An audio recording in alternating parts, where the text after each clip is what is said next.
Directing traffic, gonna go deep, has a man deep, it is caught for the touchdown, Corey Davis.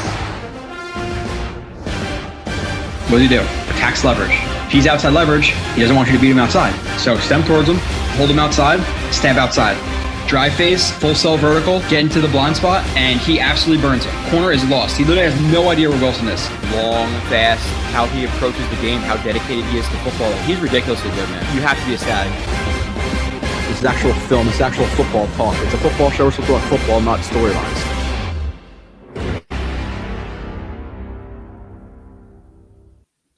And you are watching / hopefully listening to another edition of Blewett's Blitz live. I'm hoping to get the podcast app up and going so people could listen while they're in their cars and et cetera, not just on YouTube. So that will be coming relatively soon, I hope.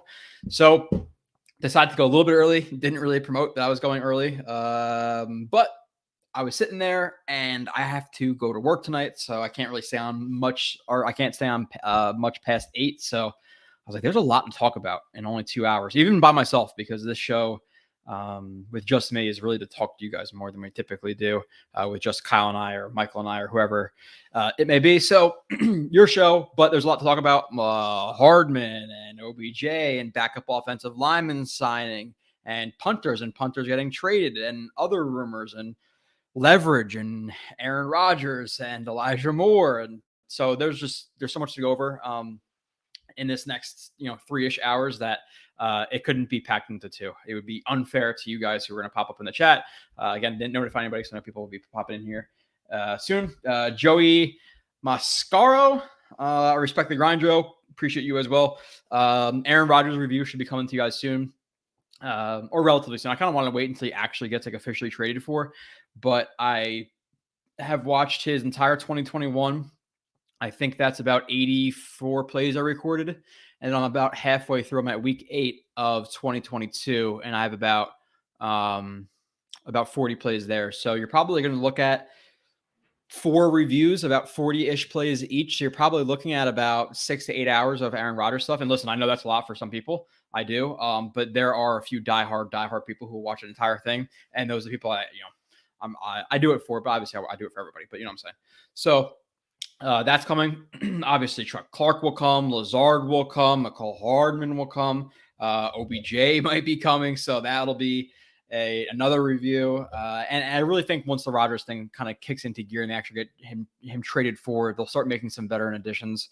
We'll talk about the needs in a little bit, but I don't think the Jets are going to go into the draft without a starting center, without a starting free safety, without a starting D tackle. I just don't think that's going to happen. I think the draft is going to be for maybe 1 or 2 positions that they're confident they can get in the first and second round. But other than that, I think they're going to try to fill some depth in free agency, just because you're looking at, obviously, the trade that went down, which we'll talk about. But, one of those second picks, or one of the second picks we have this year, is probably going to the Packers, right? I'm going to assume that the trade happens before the draft.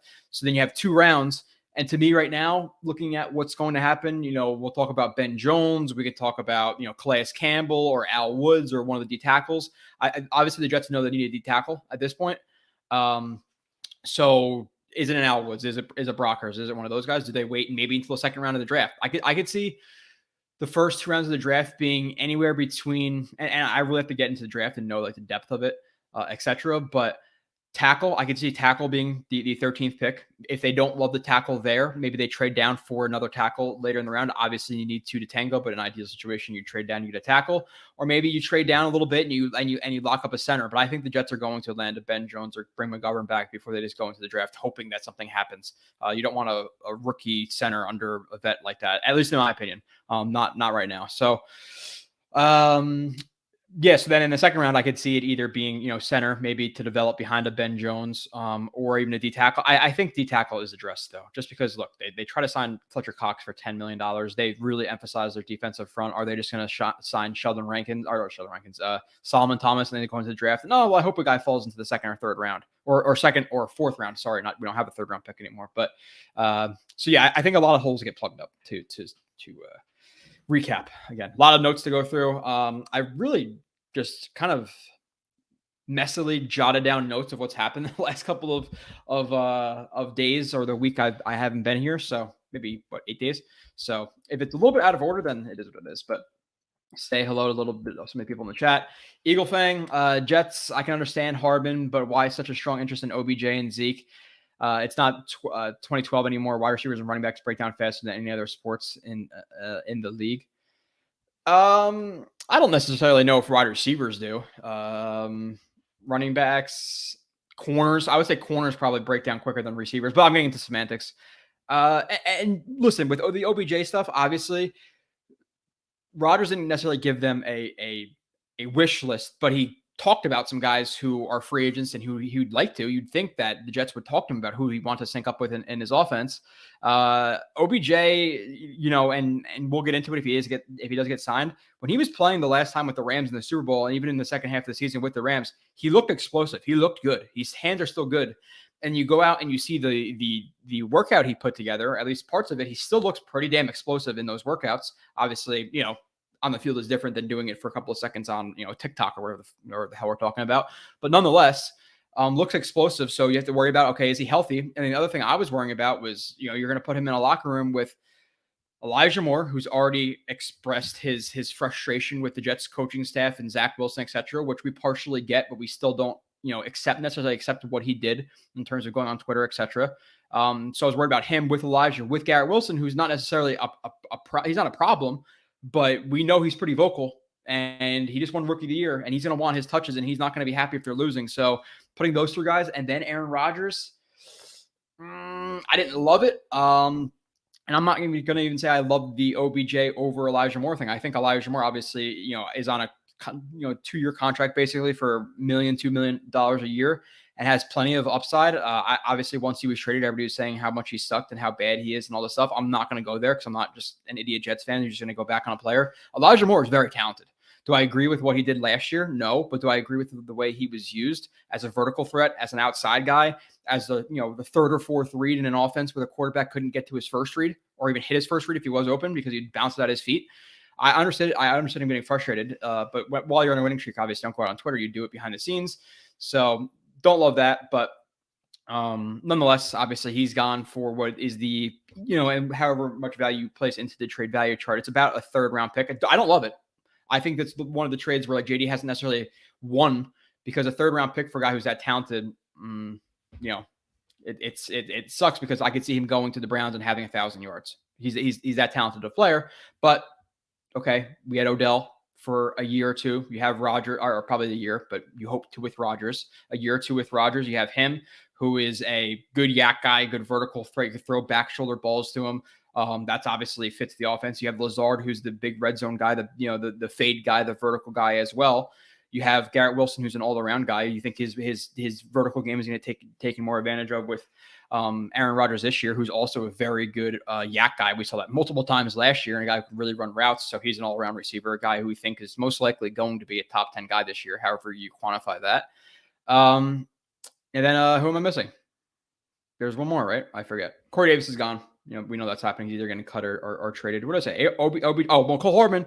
Listen, and we'll go through the stats and all the notes I have and stuff, but he's one of the better yak guys in the league, and we had a need at punt returner. So you see the new punt returner, yak guy, gadget guy. You're talking about blazing speed.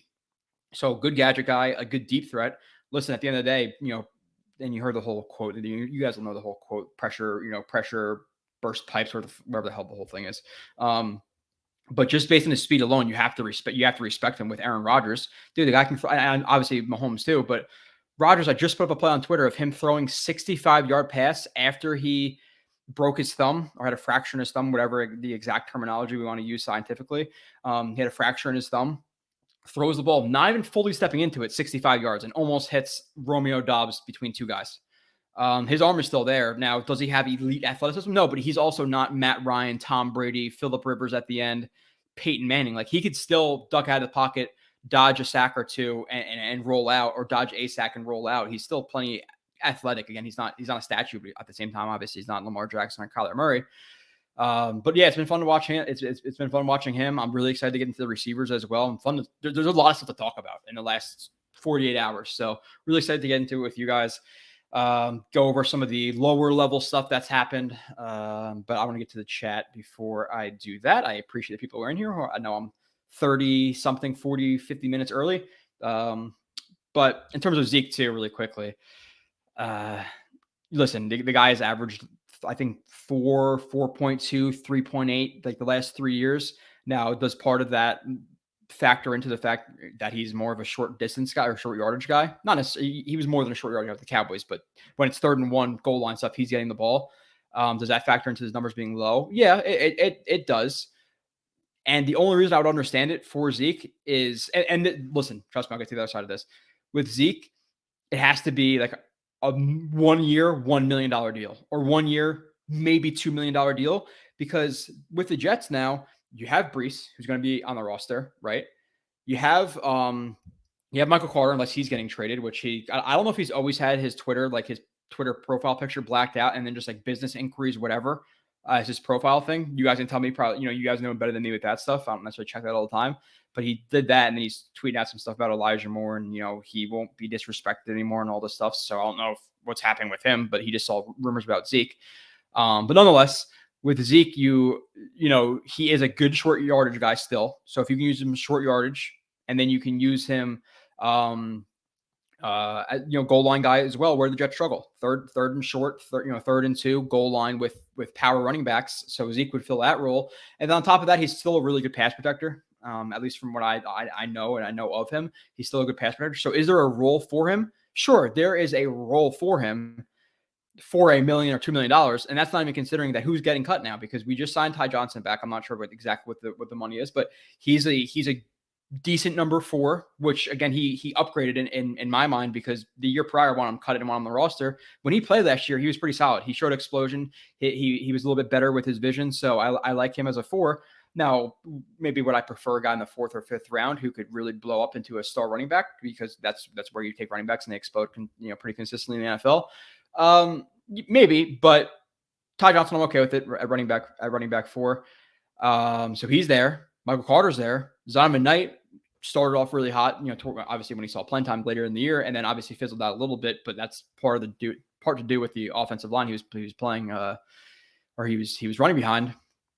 You're not getting rid of him. So is he the 5th running back? And then not only is he the 5th running back, you also have a fullback in Nick Bawden. And everybody has their own opinions, but Jeremy Ruckert played well in one game as a fullback and had a couple nice blocks. I don't think if the Jets are going to emphasize the fullback position, they're going to say, okay, Jeremy Ruckert, you showed me 25 good blocking snaps. I don't think it was that, maybe 10, 15. You're a fullback. Where Nick Baldwin, when he's played, has been pretty solid. And you go and you watch the Titans offense, and obviously, the Titans offense, the pass game coordinator, Keith Carter, the O-line coach and run game coordinator, they used a lot of 21 personnel with the fullback. So are you going to rely on Ruckert for that? Or are you going to rely on a guy who's done it before, especially when it's going to be emphasizing your offense? So then you have Baldwin. So we're going into the season with 6 running backs on the 53-man roster. And then on top of that, obviously, again, we're kind of talking about price here. If it's $1 million, $2 million, okay, I don't mind it. But if it's going to be bigger than that, dude, we still need a free safety. For people saying, okay, you can have Clark and Whitehead as your starting safeties, absolutely not. You do not want that coverage on your back end. No matter how good your corners are, you do not want that. And then past that, you need a safety. There's guys who will look at free agency lists in a little bit. There's Rodney McLeod out there, who's a veteran free safety from the Colts. You have Amos out there. You have there's another guy or two who's out there who are on the list. You can sign one of those guys for $4 or $5 million. Look at the linebackers. We could talk about some of the linebacker contracts that have gone out. Eric Kendricks getting like $7.5 million, $6.5 million, whatever it is. Some of these linebackers are going for really cheap, to the point where it looks like we actually and I think really realistically, a Quincy $4 or $5 million player, I understood him getting 5 or 6. So he got overpaid from the jump, in my opinion. But even more so now with some of the linebacker contracts that have gone out there. So do you want to sign a Quan back for $2 million? I think you could do that, $2, $3, $4 million for Quan. You get a safety for $3, $4, $5 million. You need a D tackle. They looked into Fletcher Cox for $10 million. So do you sign a Calais Campbell for $5 million? So I think they can plug a lot of veteran or holes with veteran to this defense to really make it, or solidify it. Because at the end of the day, would we like a Gardner Johnson or freaking Fred Warner at linebacker or Tremaine Edmonds or whoever's going to be? Yeah, sure. But you have to realize that this defense was top 5 last year with a terrible starting strong safety. I'm sorry, Jordan Whitehead was terrible last year. A terrible starting free safety. Joyner was terrible last year. But if you bring back the linebackers, okay, you if that's your worst position, it is what it is. But this defense, the defense can still be really good. If you get to see a legit starting free safety, again, I wanted Ward, but if Amos bounces back or Rodney McLeod is back there, I'm taking that over Joyner all day. You bring back Quan, okay, cool. Bring in Calais Campbell, all right, awesome. Al Woods, whoever it's going to be, I still think the defense can be really good. But it's just a couple of holes getting plugged up for a couple of $1 million each, where I don't necessarily want to go into the draft because I'm leaning more towards the side that the Jets are going to use those early draft picks on offensive line, tackle, center. I think you may see happening. So I want to plug a couple spots on defense. One of the things I saw was a rumor, and it's not from a legit account, so I'm not going to promote the account, but people are talking about DeForest Buckner. Can you imagine if the Jets can figure out a way to make a big splash in DeForest Buckner? They pivot from trying to sign Fletcher Cox and Orlando Brown Jr. for $16 million a year, and they take that $16 million a year from Brown and they transfer that to, okay, we're going to trade for Buckner. Take our other second round pick. There you go. Throw it at him. Get Buckner, sign Ben Jones, and draft a tackle at 13. And we're good. And we're fine. Safety. Okay. So trust the process. Let's see. I would say hello to the chat a little bit. I know I rambled and went all over the place, but there's so much stuff that's going on in my head right now. It's hard to keep on a track. But yes, I know I stutter. Yes, I know I talk fast. It is what it is. Joey, okay, we're back here. Please scout the top 4 centers, Joe. Tippmann, Schmitz.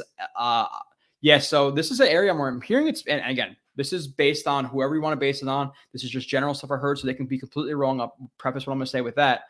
The centers seem like they're relatively deep this year, at least not necessarily deep, but there seems to be 2 or 3 rounds of centers who are actually maybe capable guys. So is it a draft where maybe, again, they not necessarily going to rely on it, but in the back of their mind, they're going to sign a Ben Jones for a year or a Connor McGovern for a year and then develop one of these guys who could be kind of a swing backup interior lineman guy, potentially. But I don't have time to scout these guys, to be completely honest. With Aaron Rodgers, with Chuck Clark, with all these guys, I like the thing with the 13th pick is too, like, I severely doubt the Packers would get it, but let's say they do get it by some chance. We get their second and we trade them our first or whatever happens. It's obviously possible. So I don't even want to study the top guys yet. I just started Broderick Jones, but I think I'm just going to wait. I'm not sure. Blake C, not sure how I feel about the offseason so far. It is slow right now, but with that being said, in general, we knew it was going to be slow for the Jets because they don't have a lot of cap space. We're so used to it as Jets fans being, okay, first day, second day, third day, who'd we sign? Because we always had so much money and guys coming in and out. We should have known it was going to be slower this year, which again, at least we had an inkling of. So it's slow. People are waiting for Aaron Rodgers. The Jets are waiting for Aaron Rodgers. They're trying to do that whole negotiation while also trying to figure out, okay, they're going to be a little bit tight up against the cap, but can they maybe squeeze in keeping, Carl Lawson on a restructure or what are they going to keep Q at or whatever, it may be with the roster gymnastics with the financial side. So once they get Rodgers to come, they could figure out a lot more things. So that once that domino falls, do the rest of them. Obviously, yes, they've been very slow, but okay.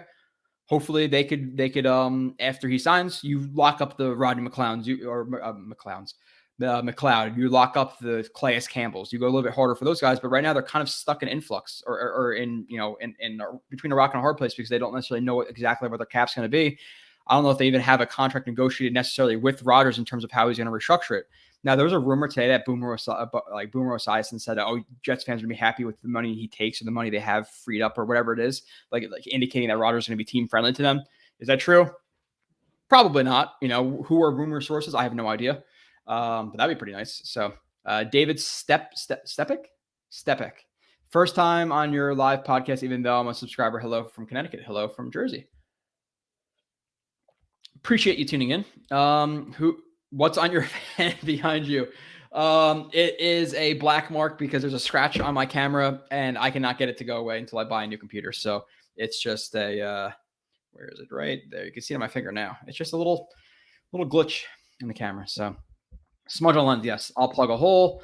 Hey, would you rather the Jets get Hopkins or Beckham? This is kind of, now it depends on a couple of things, James. And in a vacuum, Hopkins, because Hopkins has been healthier. He showed more recently than Beckham did. Now, do I think his skill set might be a little bit redundant in terms of a poor man's version of him in Lazard? Maybe a little bit.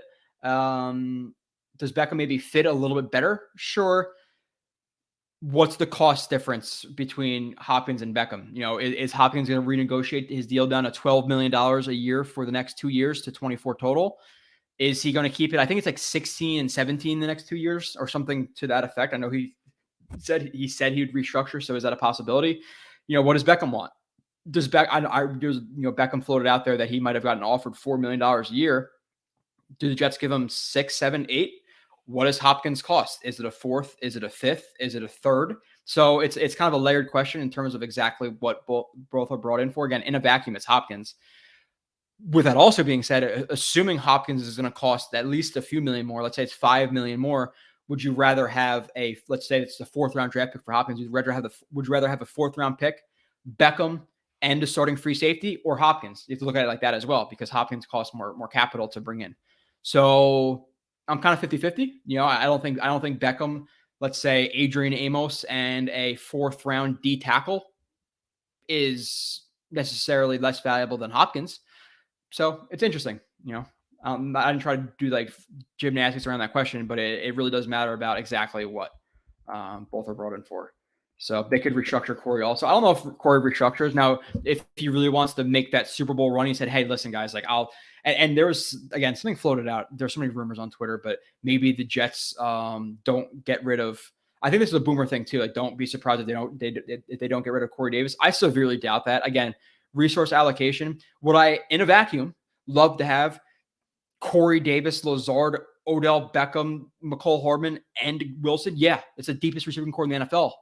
But when you don't have a starting free safety, when you don't have a D tackle, when you don't have a third starting linebacker, if you're playing base versus heavy sets, you don't really have a solidified answer at offensive tackle, even though Beckton's starting to win me over a little bit. You still don't have an answer there. You don't have a center right now. So we're going to spend $10 million. Let's say Corey restructures to 6.5, just like Hardman might earn. Is it really the smartest resource allocation to pay your 5th receiver $6.5 million? I'm going to go with no, because I think you might be able to get Connor McGovern for $6.5 million right now. And I'd rather have Connor McGovern or maybe Ben Jones for $7-8 million than Corey Davis restructuring. So you got to fill some holes. I get wanting receivers, but I think 4 or 5 deep is enough, because the thing you have to also consider with this is, and I'm not going to say, okay, I'm a Mims guy. You guys know I think I just tell the truth on Mims. It is what it is over the last 2 years. But what I'd like to see him as wide receiver 6, if let's say Lazard gets banged up for a game and see Aaron Rodgers throw him a fade or two in the red zone. Okay. Yeah. I would like to see that. And then with this, with all this, with Mims and with all the guys we've already mentioned, what about Cobb? I'm not saying Cobb has to come here, but you'd assume Cobb comes here. And the funny thing with Cobb is people talk about him like he's not rosterable or a rosterable, there we go, player. Go back and watch him with the Packers. He's for a wide receiver 5 or 6, he's fine. Like, do you want him as your starting slot and seeing 60% of your reps? Absolutely not. But if Cobb comes in and plays, I don't know, 30% of the snaps, 35% of the snaps, has 30 catches for 250 yards, like, who cares? He's wide receiver 5. He's replacing Jeff Smith. He's not replacing Barrios. He's not replacing, Corey Davis when he most likely goes. He's replacing Jeff Smith and Mims with their role and their usage last year. Maybe a little bit more than those guys. But nonetheless. Who is faster, Barrios or Hardman? Oh, dude, Hardman. Yeah, no, Hardman. I was gonna say like quickness, maybe Barrios, but no, it's Hardman. Hardman's fucking fast. Like, Tyreek is Tyreek, but Hardman is on the next tier. Like you were talking about, like the Hardmans and the Godwins or the Goodwins from a couple of years ago. Like those type of guys. Hardman is that next tier, that second tier, but he's still elitely fast. Barrios was quick, but not as quick as Hardman, and definitely not as fast as Hardman. No way. So his and the thing with this offense too is, and watching, and I'll get into a lot of this when we talk about Aaron Rodgers, but it felt like in 2021, and obviously there were some concepts over the middle, whatever concepts we want to get into. I wrote them down and whatever, but it felt like that offense was screen, quick to the flat, or deep shot. And if you can, Hardman is, you want him on a screen, quick to the flat, deep shot. He's a really good fit for this offense and what they did, at least in 2021. And on top of that, you have some other guys, but and obviously the gadget guy. So I really like the Hardman signing. I do. The $6.5 million. Now, what is it? Could be up to $6.5 million. So what is the could be up to? Is it 5 million base with, if he gets 500 yards, it's another million? Like, I don't know exactly what it is, but 6.5 for him. I'm a fan. And obviously that's considering he produces to whatever numbers are incentive laden in the contract. Wilson's here. Again, OBJ versus Elijah Moore is what it is. I'm telling you right now, though, if OBJ is what OBJ was for the Rams in the playoffs, if he took that full, it would be February all the way until, when our OTAs and minicamp and all that stuff, April, May, a full year, 14, 15 months taking off. You'd hope he's healthy. Now, 2 ACLs, I believe, on the same leg is obviously not ideal, but if he healed up from it, okay. Now that has to be, to me, another incentive-based contract too, because listen, if he plays for 16 games, 17 games, and he gets 900 yards for the Jets, then fucking awesome. But at the same point, there's the low end of it. Okay, well, what if he gets injured again? He plays 5 games and only appears in like I said, 5 games and gets 20 catches. Like, not ideal. So. But again, high ceiling with him, Garrett Wilson. But I don't know how I got into that. But Hardman is undoubtedly faster. Matthias, are we doing crazy here with all this free agency action when we need to get the QB in and protect him? Yeah, that's the thing, is to protect him. I don't think the Jets are dumb enough with Rodgers coming in and are dumb enough with Joe Douglas as the GM, who's very offensive line based. And we saw him go for Orlando Brown. And we saw him go for the center. Like, we saw him go for center already. One of the top free agency or centers on the free agency market. We saw him go after Orlando Brown. Assuming he's willing to pour in those valuable assets into those positions, you're assuming he knows it's a need. So we're not just going to go into next year. Now, based on what I think is going to happen, I think the Jets get a Ben Jones. I think they draft a guy in the second round at center. And I think tackle is going to be a trade down for a guy or whoever it is at 13, whether it be Broderick Jones, Paris Johnson, or Skronsky. I prefer Skronsky, then Paris, then Broderick Jones. Broderick Jones is very, very, very raw to the point where I think his first year might not be the best. And if you're going for it with Aaron Rodgers, isn't necessarily smart to bring on a developmental piece to the offensive line. I'm not sure. So I want a guy who's a little bit more pro ready in Skronsky. And I still think he's a relatively, at least high enough ceiling. So that'll be interesting to see what happens. But the Jets know they need to help their quarterback. They know they need a D tackle. Again, they try to sign Cox. I am a little bit concerned about safety because I've heard nothing about safety, but you could wait for a guy pretty late into the offseason. At the end of the day, you're replacing LaMarcus Joyner. You're not replacing Chauncey Gardner-Johnson or Marcus Williams. You're replacing a guy who's a very, very, very bad safety. So if you can get an average level safety for $3 million, again, Rodney McLeod is a decent starting free safety for the Colts last year. Yeah, he's older, but who cares? Give him a deal. Same thing with linebacker. Again, it's with all these cheap guys or these guys who have signed for pretty cheap at linebacker. Is Quan going to cost you more than $3-4 million a year? No, I'll take him back for that. Give me him. Give me McLeod. Give me Calais Campbell. Give me a 4th round D tackle. Boom, defense is set. Now obviously, do they cut Lawson? What do they do with that? But nonetheless, okay, that's a pretty easy fix. The offensive line is concerning, and I would like to see them lock down Ben Jones soon because past Ben Jones, I know he had concussions last year, but prior to that in his career, he's been relatively healthy. 33 years old, signed him for a year, $7 million. Fix there. I don't think the tackle fix is out there. I can't see necessarily what it is, so I think the Jets might draft one. Maybe they bring back George Fant just in case and try to draft one. But yeah, I see center, D tackle, and most likely free safety being addressed before the draft. I think free safety might be able to wait because I feel like that's a position that hangs around for a little bit longer.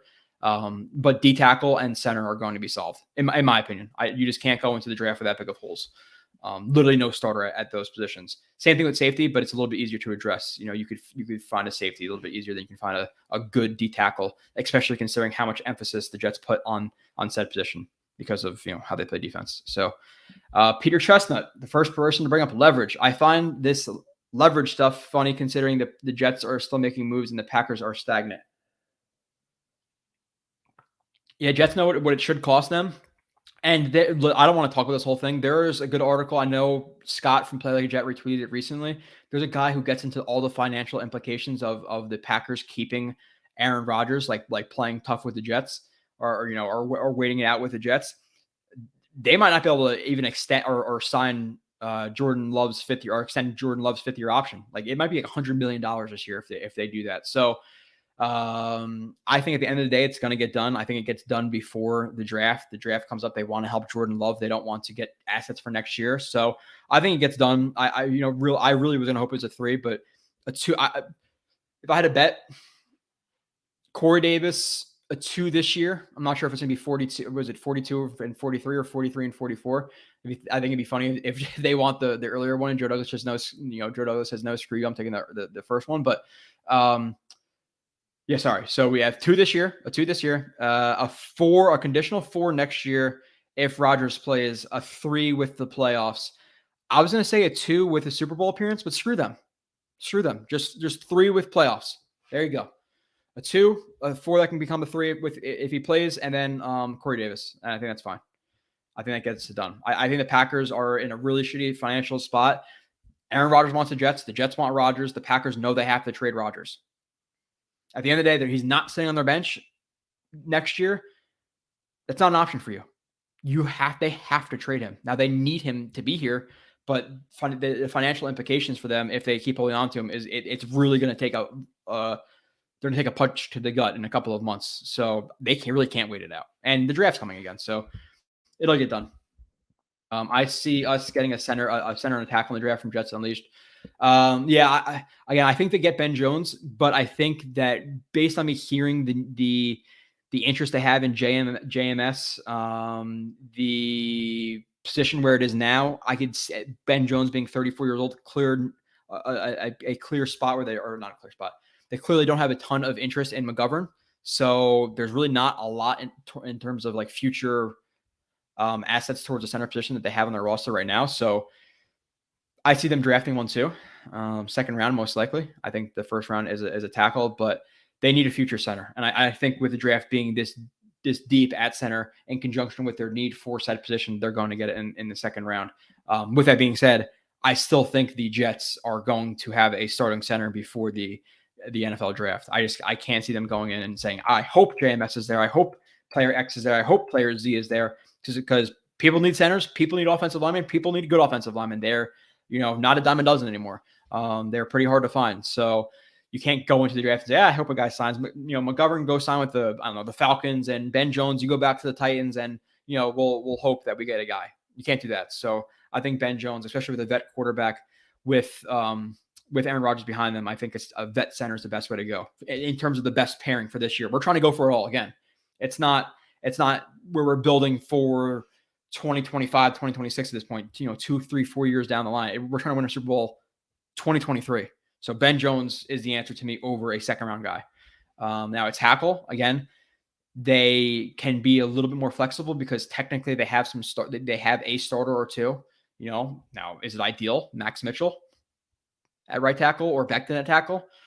Again, Beckton's been impressing me with his social media stuff. He's definitely turned the corner with me, but he hasn't played in 2 years. Let's be realistic. I know he looks like he's 330 pounds, but still, his knee is still his knee. Now, obviously, taking weight off of it helps, but still. And then Dwayne Brown got his shoulder issue taken care of, but he's still 39 years old. So we at least have starters-ish.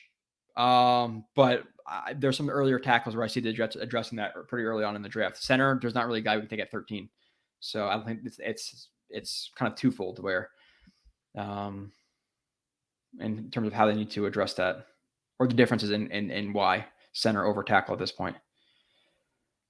It seems like the Jets will have a very high roster turnover rate. That's not good for a fourth year of a rebuild. Well, yeah, the rebuild just got accelerated to, max speed. Like we're going for it all right now. So it's going to have a lot of roster turnover rate because we're not building slowly like we would if we had Zach Wilson, obviously working out, but he did not work out. So we have to do this. So it comes what it is. Hey, Butters. I mean, John. I don't know what's going on here. Hardman definitely faster than Barrios. Yeah. Sneakers and boots. Joe, I think the feelings on Moore from the front office soured after the trade request. Hated what he did during our winning streak, but really, yeah, I agree. Completely agree. him with Rodgers, I legitimately see him as easily could have been a 1,000-yard receiver. Like at the end of the day, people are going to talk shit about him, but I stand by his rookie tape. I stand by his tape last year. If you look how often he was open, I stand by what he did at Ole Miss. Do I love him for what he did last year? No, I don't. I don't think the Jets front office loved what he did last year. And I don't think the Jets coaching staff loved what he did last year. That's probably why he's not on the team, because he requested a trade. Now, with that being said, at the same time, I can acknowledge he's a very talented receiver. I would have loved to see him with Rodgers, but I think they're gonna replace him with Odell Beckham. And again, at the end of the day, if your receiving core is Lazard, Odell Beckham, McCole Hardman, Randall Cobb, Denzel Mims, and Garrett Wilson, it's a pretty freaking good group. So I think Rodgers can do playing with that. And another guy, just in general in terms of receiving core or the receiving threats of the Jets, I think Tyler Conklin's being underrated by people at this point. I think I've been saying that for a little while. I know he didn't start off his Jet tenure great with a fumble, a couple of drops. Again, he had like 2 drops in the first 3 weeks for the Jets. In the previous 4 years for the Vikings, he had 2 or 3 drops the entire time. Look it up. I'm not just making up stats here. So yeah, he didn't make a good first impression, but him with a good quarterback, I think you're looking at a guy who can get, a consistent 600-700 yards for you, get 5-6 touchdowns. Like he was pretty good last year, obviously minus those bad plays, but people acting like he's not a good tight end. He's a good tight end. He's a good route runner. For the most part, he has good hands. So don't overlook Conklin. People talk about getting rid of the tight ends, like Conklin's not a solid player. I still think he's a decent tight end. Like I think he had eighth or ninth highest in receiving yards last year, and obviously it's just a stat. With that being said, he was playing with Zach Wilson, Mike White, Joe Flacco. So could he be better with Rodgers? I'm going to assume so. So Jets Unleashed, would love to see more in the scheme with Rodgers, but if you can help us use Rodgers, then I take it. I'm not sure exactly what that's referring to, Jets Unleashed. Would love to see more like Elijah Moore in this scheme with Rodgers. Yeah, okay. I thought you were talking about like asking like a scheme question. Not Elijah Moore.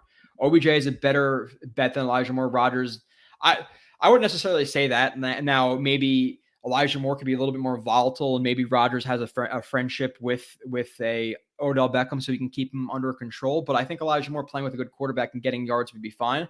And yeah, has OBJ showed a higher ceiling? Sure. And was he in his Well, I'm not going to say that. His Rams run, was that necessarily better than what Elijah Moore has done in any time in his NFL career? I'm not necessarily sure I'm ready to say that, but Elijah Moore is also 23 years old, getting $1 million or $2 million for the next 2 years, and still can be a 1,000-yard receiver for the next 6 to 7 years, where Odell Beckham is coming off, back to back, left or right ACL tears, and hasn't played in a year and a half by the time he plays his first snap for the Jets this year. So I get the ceiling with Odell Beckham, and if he is what he was with the Rams, okay, awesome.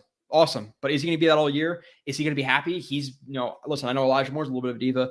Odell Beckham is not a diva. I think he's calmed down a little bit with age from what I've watched from him. But with that all being said, he did also just get kicked off a plane and make people wait for like 45 minutes to an hour, if those videos are obviously not like doctored or something like that. It looked like he was pretty legit, but he seemed like he's being a pretty big scumbag when he's on that plane. So do I love Odell Beckham as a person? Not necessarily. Do I love Elijah Moore as a person? Not necessarily. I'm still going to give Odell Beckham the nod on the diva spectrum right now over Elijah Moore. But does he still look explosive? Yeah. Does he still have elite hands? Yeah. Is he still probably going to be pretty good at yak, which fits this offense very well? Yeah. Good deep threat fits this offense? Yeah. So, it's it could be very exciting with Odell Beckham, but it could also be very, very bad. And what's the price? Odell Beckham for $12 million a year is not going to excite me nearly as much as Odell Beckham for $7.5 million, $8 million, $9 million a year. Okay, I'll take that for receiver 2-3, Odell Beckham. Then again, McCole Hardman as your 4, Cobb as your 5, Mims as your 6. Okay, let's roll. Please no Zeke. I'd take Hunt over him. Yeah, in general, I would definitely take Hunt over him. Now, is Hunt going to want $4 or $5 million a year versus Zeke? Zeke's 1 or 2.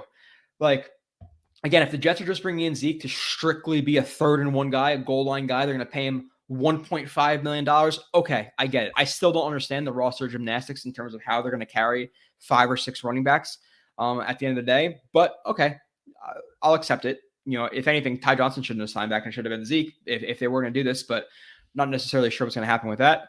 But yeah, Hunt $4 or $5 million, Zeke $1 million or $1 million, 1 million total. So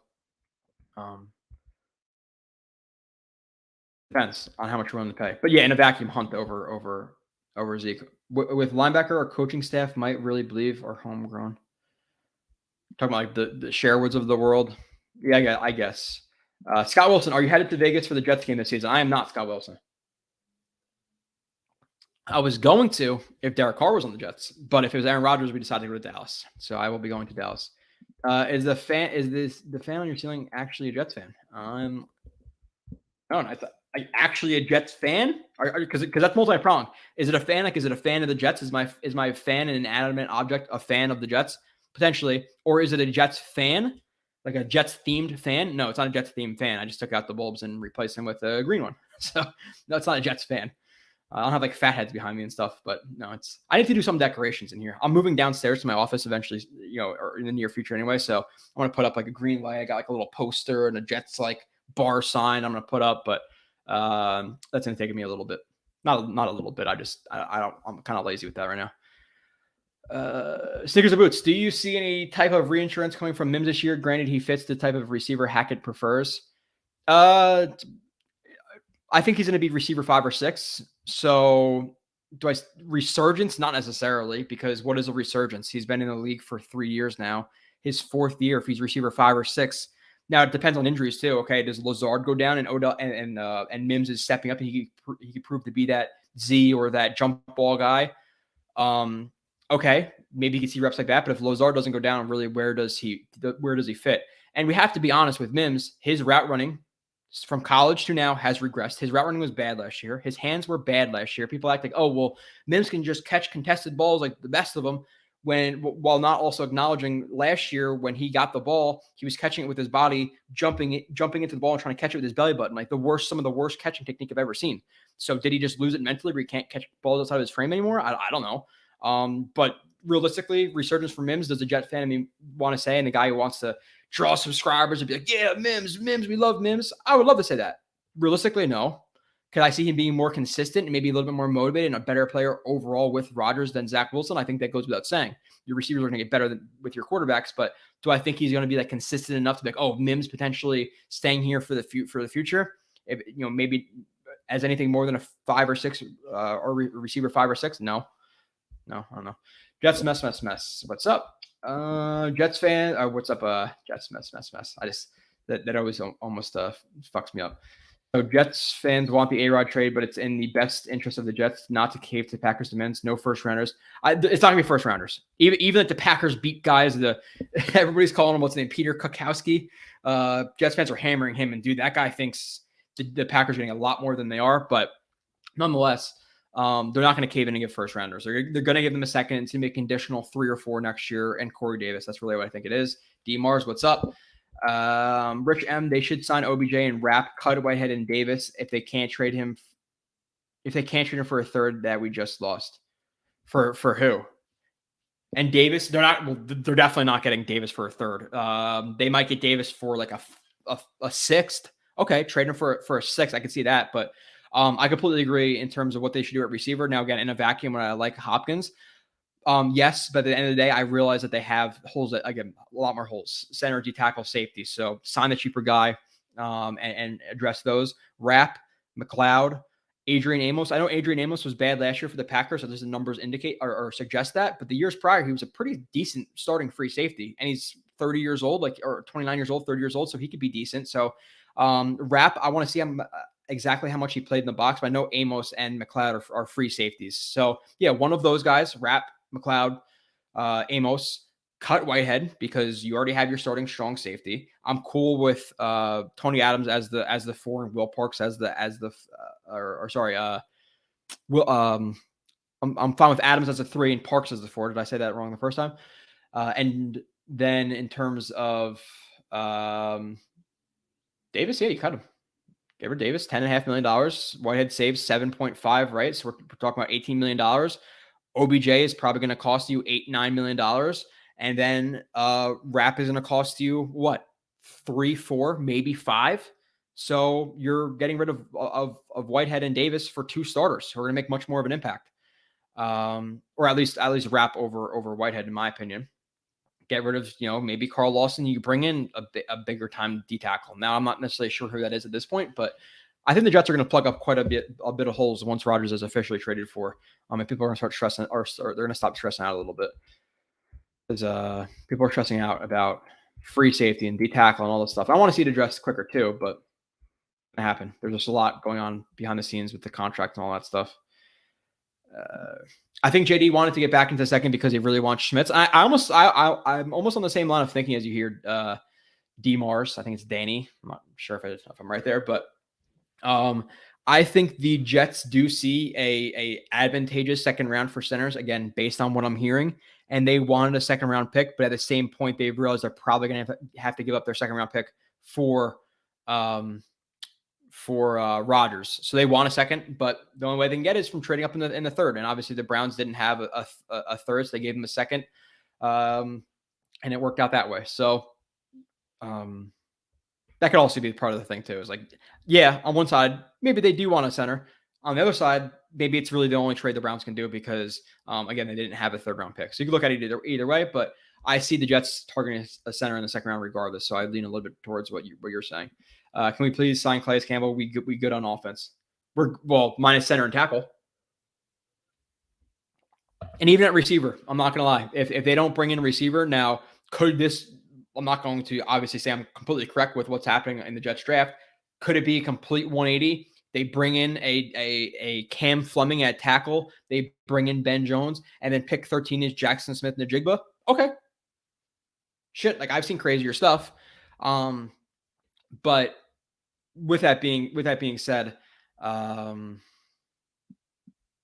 Campbell. Yeah, I would like to see that too. I think he visited the Falcons. He visited the Jaguars. And I haven't heard anything about him with the Jets, but obviously they're pretty tightly sealed in terms of what gives out of one Jets drive over there. But they needed a tackle. Again, they were going to sign Cox to a $10 million deal. So you're assuming they're not just going to say, oh, well, screw it. It's not a big need for us anymore. Like free agency is the time to fill those needs. But again, are they looking at the market and saying, okay, we like Calais Campbell. We like Al Woods. We like Michael Brockers. So if one or two guys go, we'll wait it out and hope for a little bit lesser of contracts for some guys. I could see that happening while they're also hoping that Rodgers gets traded to them soon so they could figure out all those contracts or all that whole contract situation. So it's interesting. Jets are, again, they're stuck in a tough spot with their contracts. They don't know exactly what's going to happen. So they got to wait to sign guys because they're going to be obviously tied up against it. And you have to renegotiate with guys in a really strategic way. So Cobb is definitely coming here. I agree, Rich M, which I'm fine with. People act like he's unrosterable, can't have him as a wide receiver 5 or 6. That's why. Like I've been watching him the last season and a half, at least with Rodgers. Obviously, I'm not just solely focused on Cobb, but you're telling me right now, Cobb, and I'm being legitimate here. I'm not just trying to be a dick. Whatever the route is, obviously just unknown route, alignment, whatever. Cobb versus Mims right now, who's going to win? I'm taking Cobb. Cobb versus Barrios right now on a route. I'm taking Cobb. Cobb versus Jeff Smith, I'm taking Cobb. So is he that bad to have? And I'm not trying to gas him up. Like he's going to be a guy who's here for $1.5 million. But what was Barrios as a legitimate receiver? What is Mims right now as a legitimate receiver? What was Jeff Smith? So why is it like unimaginable that we're going to bring in Cobb for $5 million if it makes Rodgers comfortable? Like who cares? He's a Jeff Smith replacement. I don't know why people are freaking out about that. And the same thing with Mercedes Lewis. If you actually watch some of the stuff from 21 and 22, a little bit less, but he's a good blocker and he's pretty good with Yak. So if we have a vet guy who, based on all accounts I've heard from Packers people, Jaguars people, everybody who's been around Mercedes Lewis, a great guy. You're talking about a great guy, a vet who obviously has a relationship with Rodgers, who could block and get Yak as tight end 4. Who cares? Like people are talking about it like he's no way, can't be on the team. Tight end 4 who could block? Why? Why is he worse than Eric Tomlinson of a couple of years ago who's our starter? Like we're gonna lose our shit over tight end 4 who's comfortable with Rodgers. Why? I don't get the hate for Cobb and what's his name? Now, if Rodgers came to the Jets and said, if you don't get Cobb and you don't get I don't know why I keep blanking on his name, the tight end, they're not coming there, then okay, that's ridiculous. But if he prefers them as guys who are the 52nd and 53rd player on the roster, then who gives a shit? Obviously, they're going to be seeing more time than that. But you know what I'm saying? I fucking love Hardman signing so much. I like it too. I really do. Just based on how I know their offense is going to run, it's very vertical. It's very early horizontal stretch with opportunities for Yak. So I'm excited about it. The Jets are going to have a good mix of playmakers in terms of receivers and receiving threats. And then I think they're also going to want to run the ball a little bit. Like just looking at Keith Carter, looking at what the Titans were, you're going to see some heavier sets. You're going to see Breece Hall be with a fullback in front of them. You're going to see heavier personnel. Like I like the fact that the Jets are going to put an emphasis on running the ball. They're going to conserve Rodgers a little bit, but when they go to pass it, you have some weapons, dude. Like Odell Beckham, Hardman, all this stuff. Like the Jets are going to be able to go into a empty set and have plenty of weapons all around. It's going to be pretty damn exciting. But with that being said, they're not forced into that because they also are going to be able to run the ball a little bit. Now that's obviously hoping that they address their offensive line a little bit more than they have so far, which they definitely are. Again, they did not look into the center from the 49ers and the tackle Orlando Brown and try to sign those guys, and then just they're not going to have a plan to at least add a starter at those positions. Whether it be by free agency or the draft, they're going to put big assets into center, into D tackle, into offensive tackle. I said tackle twice. I don't know. My brain is very fogged up right now.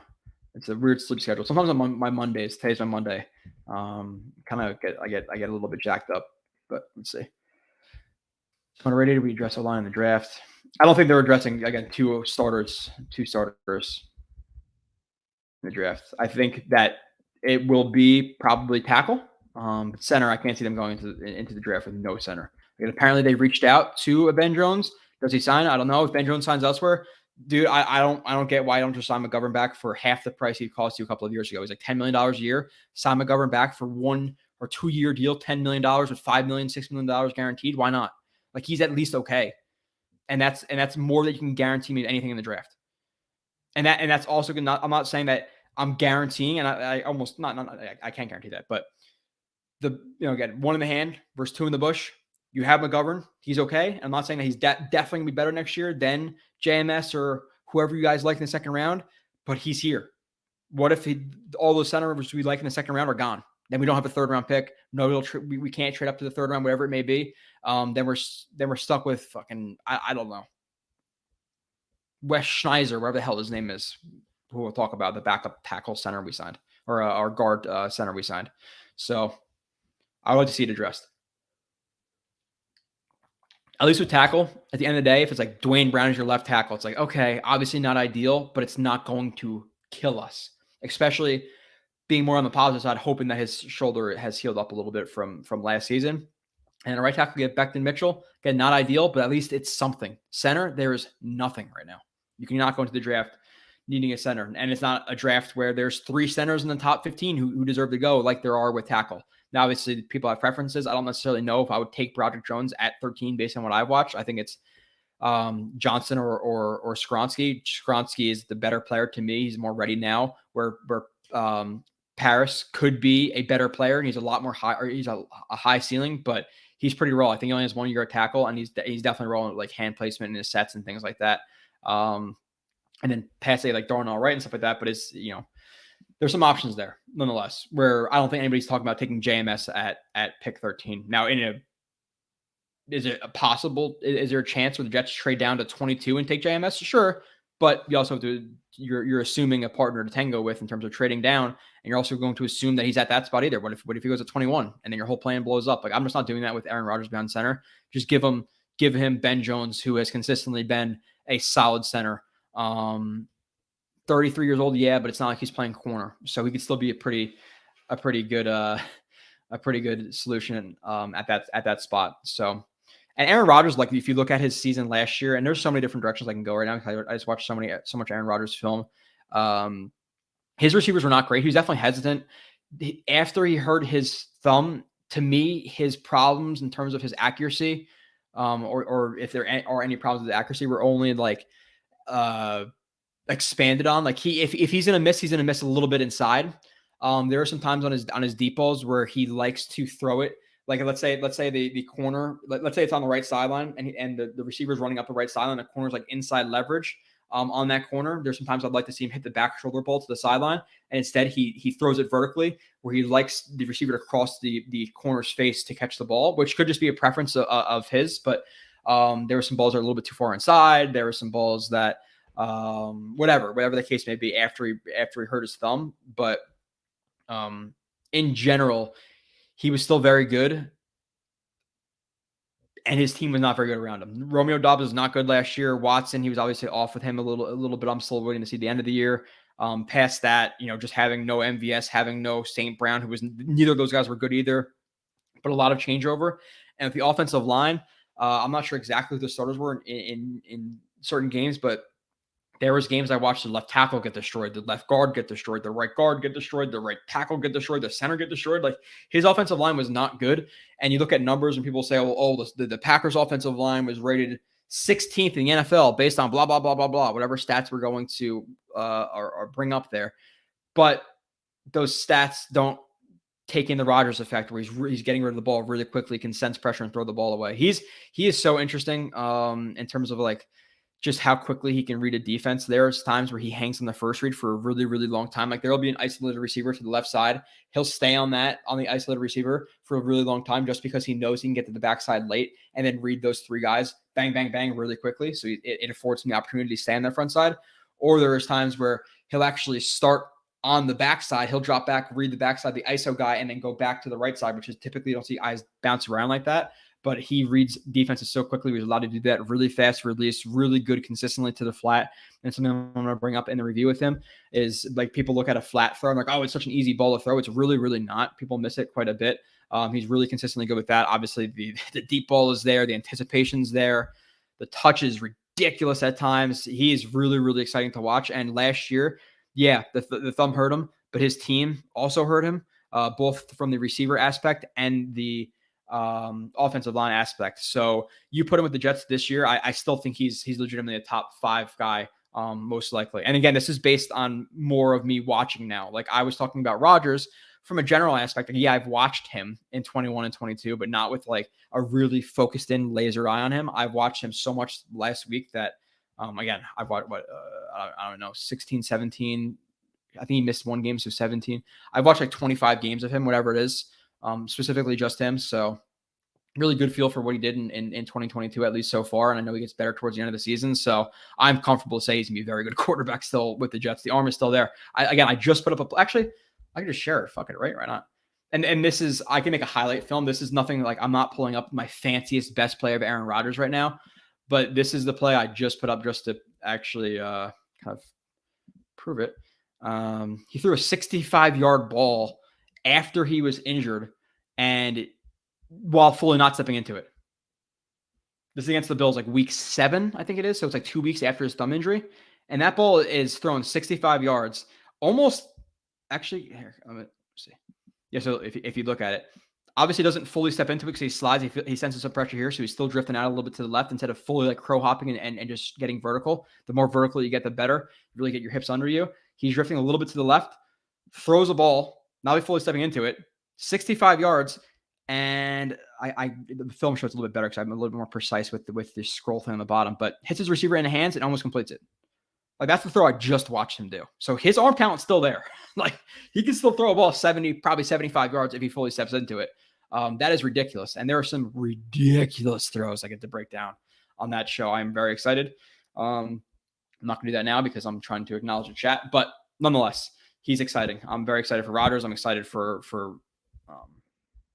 what? My mouth is very dry right now. Oh no, the black spot is growing from Giantos. Let's see, how far am I being out of the chat? 25 minutes. If A-Rod becomes a Jet, what will the Jets do at QB backup? Yeah, sun, moon, rise. I haven't seen you in a little bit. I completely agree with you though.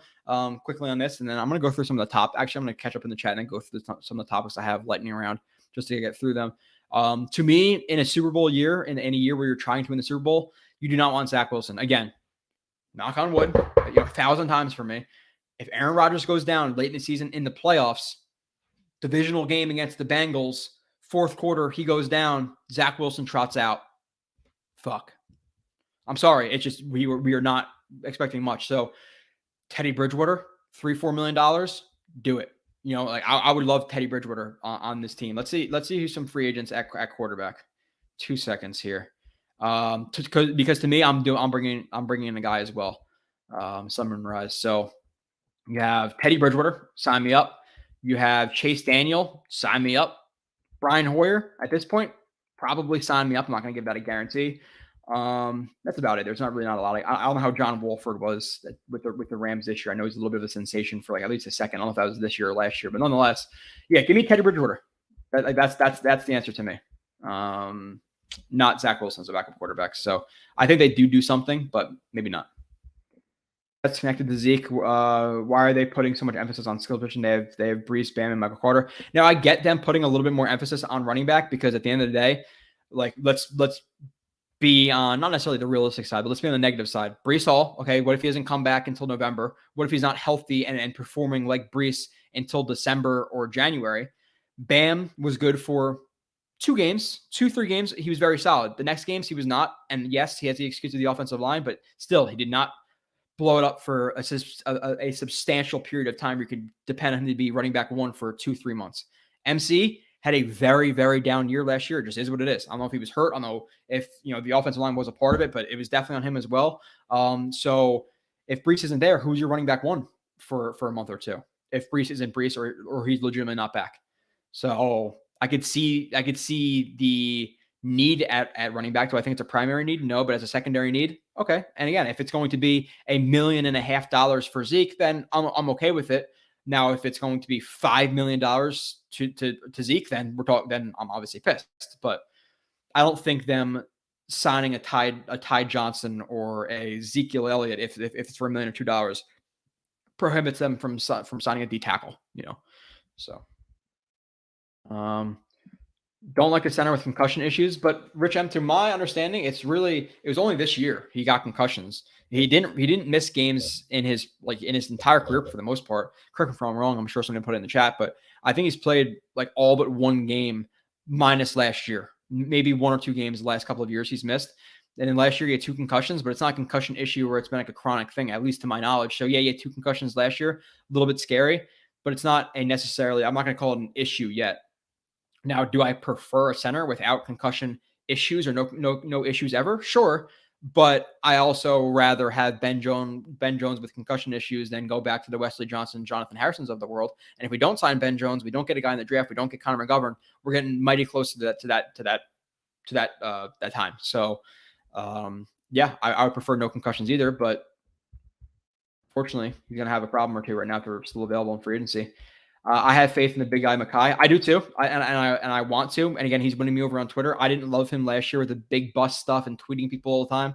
But like the new kind of avenue he's taken in terms of weight loss and posting his pictures every day and being more positive and talking to NYJ Matt and NYJ Mike and I saw him quote tweet a fan the other day who was like, at the gym or whatever. And Makai quote tweeted him. So like he's been rebounding on social media to me. And I like him a little bit more than I did a couple of months ago. And he's losing weight, and that's great. And he seems to be all in right now. With that being said, he's had 2 knee injuries in the last 2 years. So him being a nice guy and us starting to like him again or whatever does not account for the fact that he fucked up his knee 2 years in a row. Could he do it again this training camp? Just as easily as he did last or the first 2 years? And yeah, really the first 3 years. Right? Because his first year, he had some knee problems. Was it his knee? No. Or was it his shoulder? Knee or shoulder the first year, but he only played in 11, 12 games. And then obviously GVR fucked up his knee week 1 of 2021. And 2022 was some scrimmage where a guy landed on the back of his leg and it blew up his kneecap. So he only had concussion issues last year. It's not like he's been injury prone. Look at his career, Rich. He's solid. Yeah. Okay. So good job, Jet Up Buttercup. Jets Unleashed. Rich, I would take him in a rookie center, would have that position fixed. Yeah, that's what I want. I think we're a lot of us on the same page in Jet Nation, it feels like, in terms of a Ben Jones and a rookie center. That'd be cool to me. More got what he wanted, no love lost. Yeah, listen, and there are people, and they're better than me. They're just better people than I am. It just is what it is. But when a player leaves the Jets, I do not root for them. And especially a player who pissed me off in October, I'm not going to root for Elijah Moore. I'm just sorry, I'm not. Now, in the football world, do I want his family healthy, his kids healthy, his nephews healthy, whatever? Yeah, sure. In life, okay, so be fine. Do I want you being good because you're,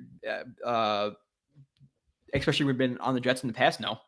I want you to fail. I want Sam Darnold to fail. I want Sheldon Rankins to fail. It just I'm a piece of shit with that stuff. Just people who leave the Jets, I do not really root for them unless it's like who would I Barrios? No way. He went to the freaking Mike White. No way. Even though I root for Mike White the person, I'll never root for him on the football field. I can't really think if there's any Jets player in the recent past where I've actually rooted for. Like seen him on the team, like, oh, get that catch. No, I want them all to suck when they leave the Jets. All these moves and Aaron Rodgers are not on the roster. The rug is going to get snatched out. No, it's not. Did Moore take his forced trade back or no? I think it was. I don't think it's necessarily like filed. Like, okay, here's my official trade request. So I think it probably just got like swept under the rug. But I don't think he didn't rescind an actual piece of paperwork. So I think it got smoothed over, and he's probably fine being here. Now maybe he was expressing disinterest in being a part of the Jets this year behind the scenes. And we have no idea about it. I wouldn't guess that based on where the franchise is heading with Aaron Rodgers coming in. Maybe he hurt himself in some trade rumors, and he actually went to them behind the scenes and did put it out on Twitter. Again, all possibilities. But I think Moore would have been fine being here. I don't know if it's again, it's not like an official document. We were requesting a trade, at least to my knowledge. I don't think so. Let's see. Moore, okay. Moore isn't on the team. I don't know if you're talking about me or somebody else, but yeah, you have to address stuff. You can't just say, "Oh, he's off the team." Okay, bye. Like we have to talk about him and obviously his talent and things like that. Like we can't just say, okay, he's gone. Who cares? Did we get good value for the trade? And talking about good value for the trade, we have to address how good he is as a player. I can't say, oh, well, bad value, and then not really back it up with anything. Moore's a good player. So why don't we take Branch at 13, OT in second? Like, okay, sure, Jets gang. With that being said, did you sign another free agent tackle? Because if you didn't sign a free agent tackle and you have Aaron Rodgers back there, do I want a guy in the second to protect Aaron Rodgers? Not really. Not really. So I don't want to rely on a tackle in the second. And who says, again, the tackle they want is even available? And then the thing with Branch is, especially with Whitehead still on the roster and with Clark, he's a little bit redundant. Again, from what I've seen from Branch, he's a strong safety nickel guy. He's not necessarily a free safety. So I don't think it's the best fit. Now, could I watch him and say, oh, well, his reps at free safety were very, very good? Sure, but safety at 13 is not the most ideal roster building to me when I think you can get a decent guy, a guy for $3-4 million who could be a solid starter. Like you're telling me right now, McLeod for $4 million is going to be better than Branch this year at 13. I could see that. I could see that scenario for sure. And then if you look at tackles, I'm pretty sure this is like not the stat, but this is true. In terms of for like pick success rate, tackles is like only the first round. There's not a lot of guys at tackle who are successful in the third or in the second, third, fourth round. You need to draft a tackle in the first. Now, do not hit me with one or two examples of guys who have worked out in later rounds. But in general, tackle outside the first round has a very, very, very big bust rate. So tackle in the second to protect Rodgers, no. Give me tackle in the first. Give me McLeod or Amos at safety. If the safety's there in the second and we have Ben Jones at center, then okay, we're talking. But Lazard and Wilson on the outside, Hardman and inside, Conklin tight end, and AR and Hall in the backfield. That would pretty sick lineup. And the good thing about the Jets roster right now too is Lazard actually played a decent amount in the slot with Green Bay. I know there's some stats out there, but I'm not sure if it's exactly 50-50, but it's at least like 30 plus he's in the slot. So you have you have Lazard who can play slot. You have Garrett Wilson who could play inside or outside. You have Odell Beckham, if he comes here, can play inside or outside. You have McCole Hardman who can play inside or outside. So the versatility of these guys is actually very good as well. That's an underrated point.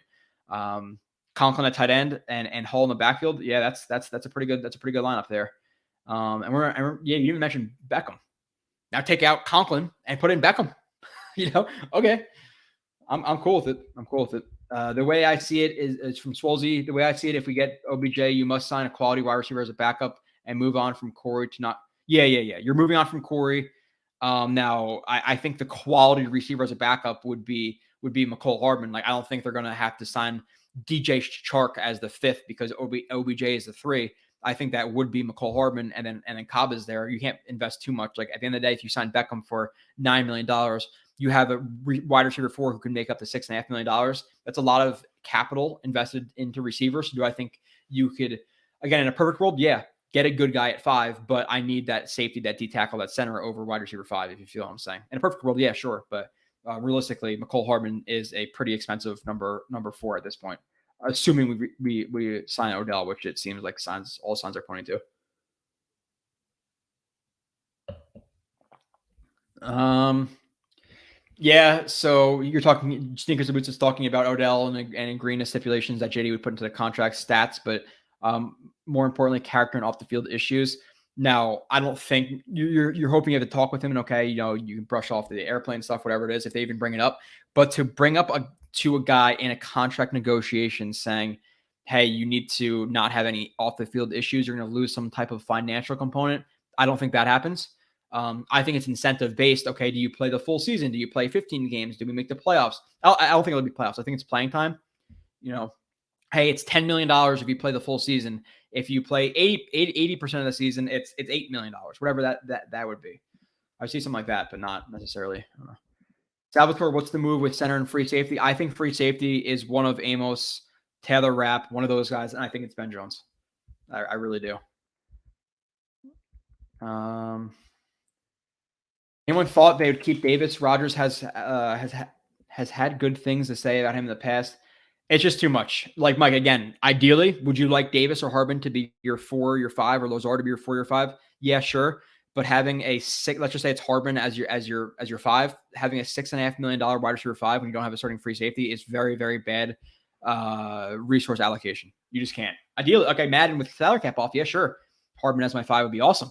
But you need to fill other spots. It's not like they have money falling out of their pockets here. So Davis has gone to need money. Yeah, I completely agree with you, Matt A. Davis and Lawson are goners.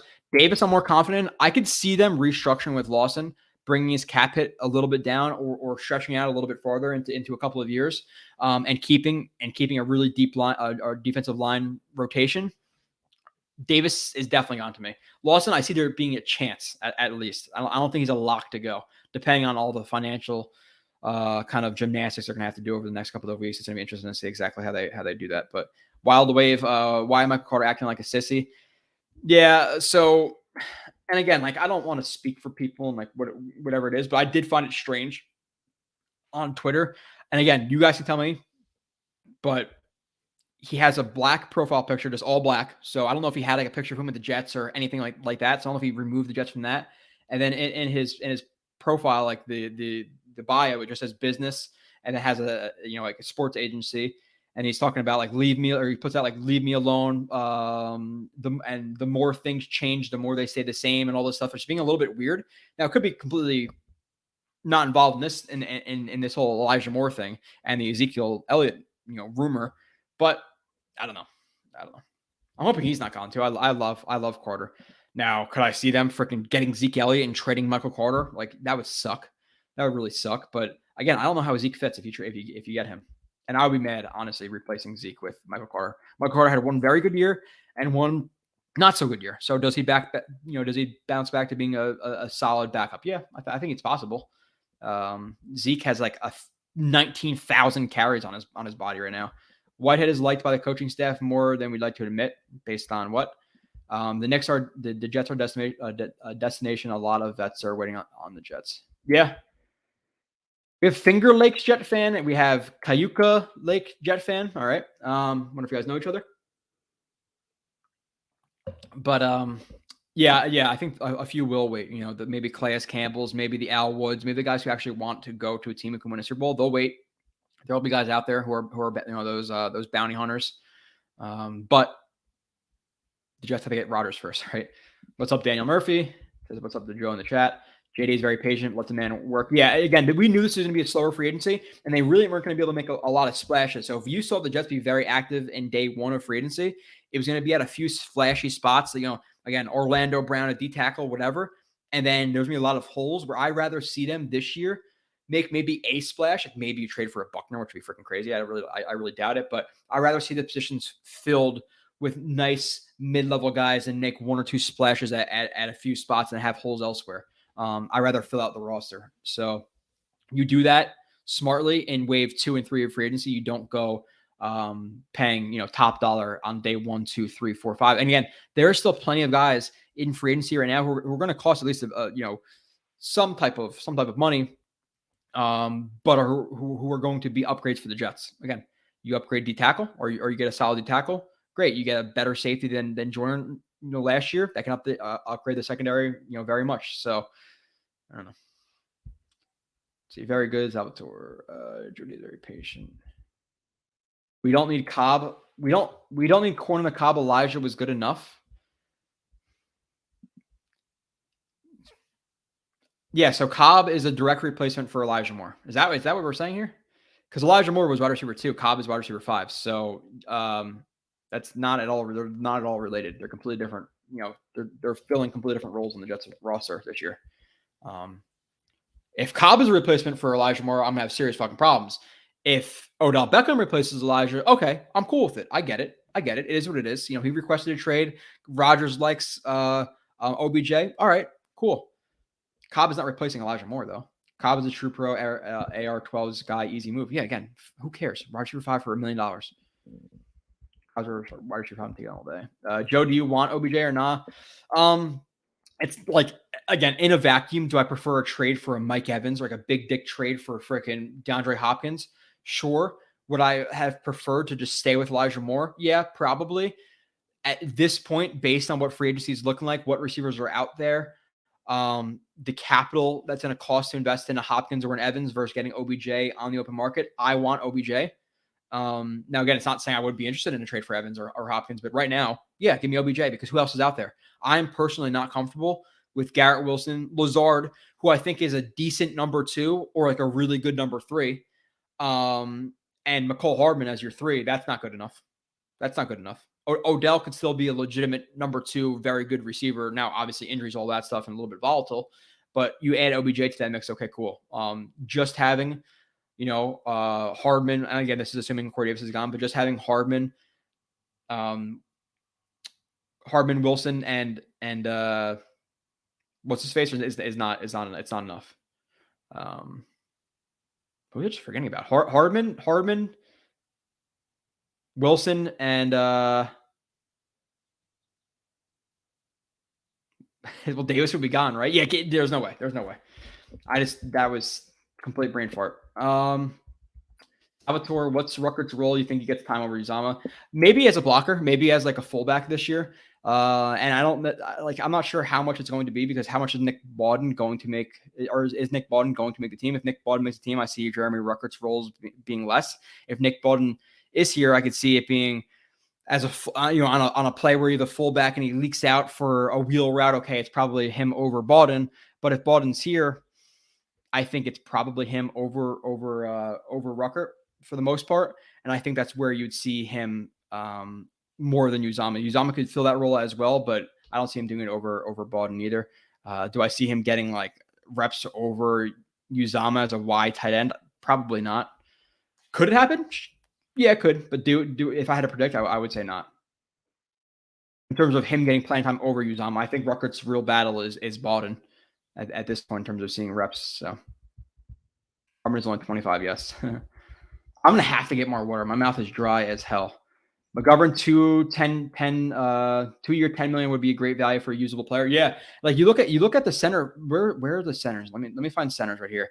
In terms of what some guys who have been like the top centers on the market, Bradley Bozeman, a starting level center, $6 million a year. Jake Brendel, the guy from San Francisco, who everybody's talking about it as the number 1 center in free agency, got $4.1 million a year. Garrett Bradbury got 5.2.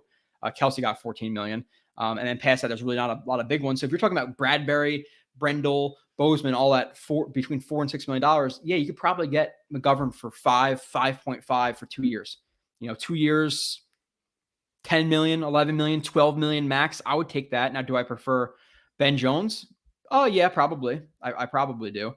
But Yeah, I think that's good. That's good value. I think Ben Jones would only cost you $6-7 million too. And I think he just made the Pro Bowl, which again, who cares about the Pro Bowl? But still, based on what I've seen from him on film and what I've heard about him in his play this year, he is still a pretty solid center in the league, and I would say a better player than McGovern. So if you're going for it, go with the better guy. Go with the better guy. I'm a Jets fan. I care. I'm not sure. Let's see. Jets are poised to have a ton of cap the next several years because they haven't been reckless. If the Saints and other teams can manage the cap every year, the Jets can do it. Oh yeah, 100%. Like that's why at the end of the day, the Jets have, I think, $10 million dollars in cap space right now, but they have $101 million, I believe, in 2024. Now we're not assuming, Quinn Williams contract and whatever it's going to cost to bring on Rodgers and all this stuff, but they can push plenty of money to afford some guys. Like if they want to go in for a Hopkins, I think they could do that and still fill holes. If they want to go in for a Buckner, I think they could do that and fill holes.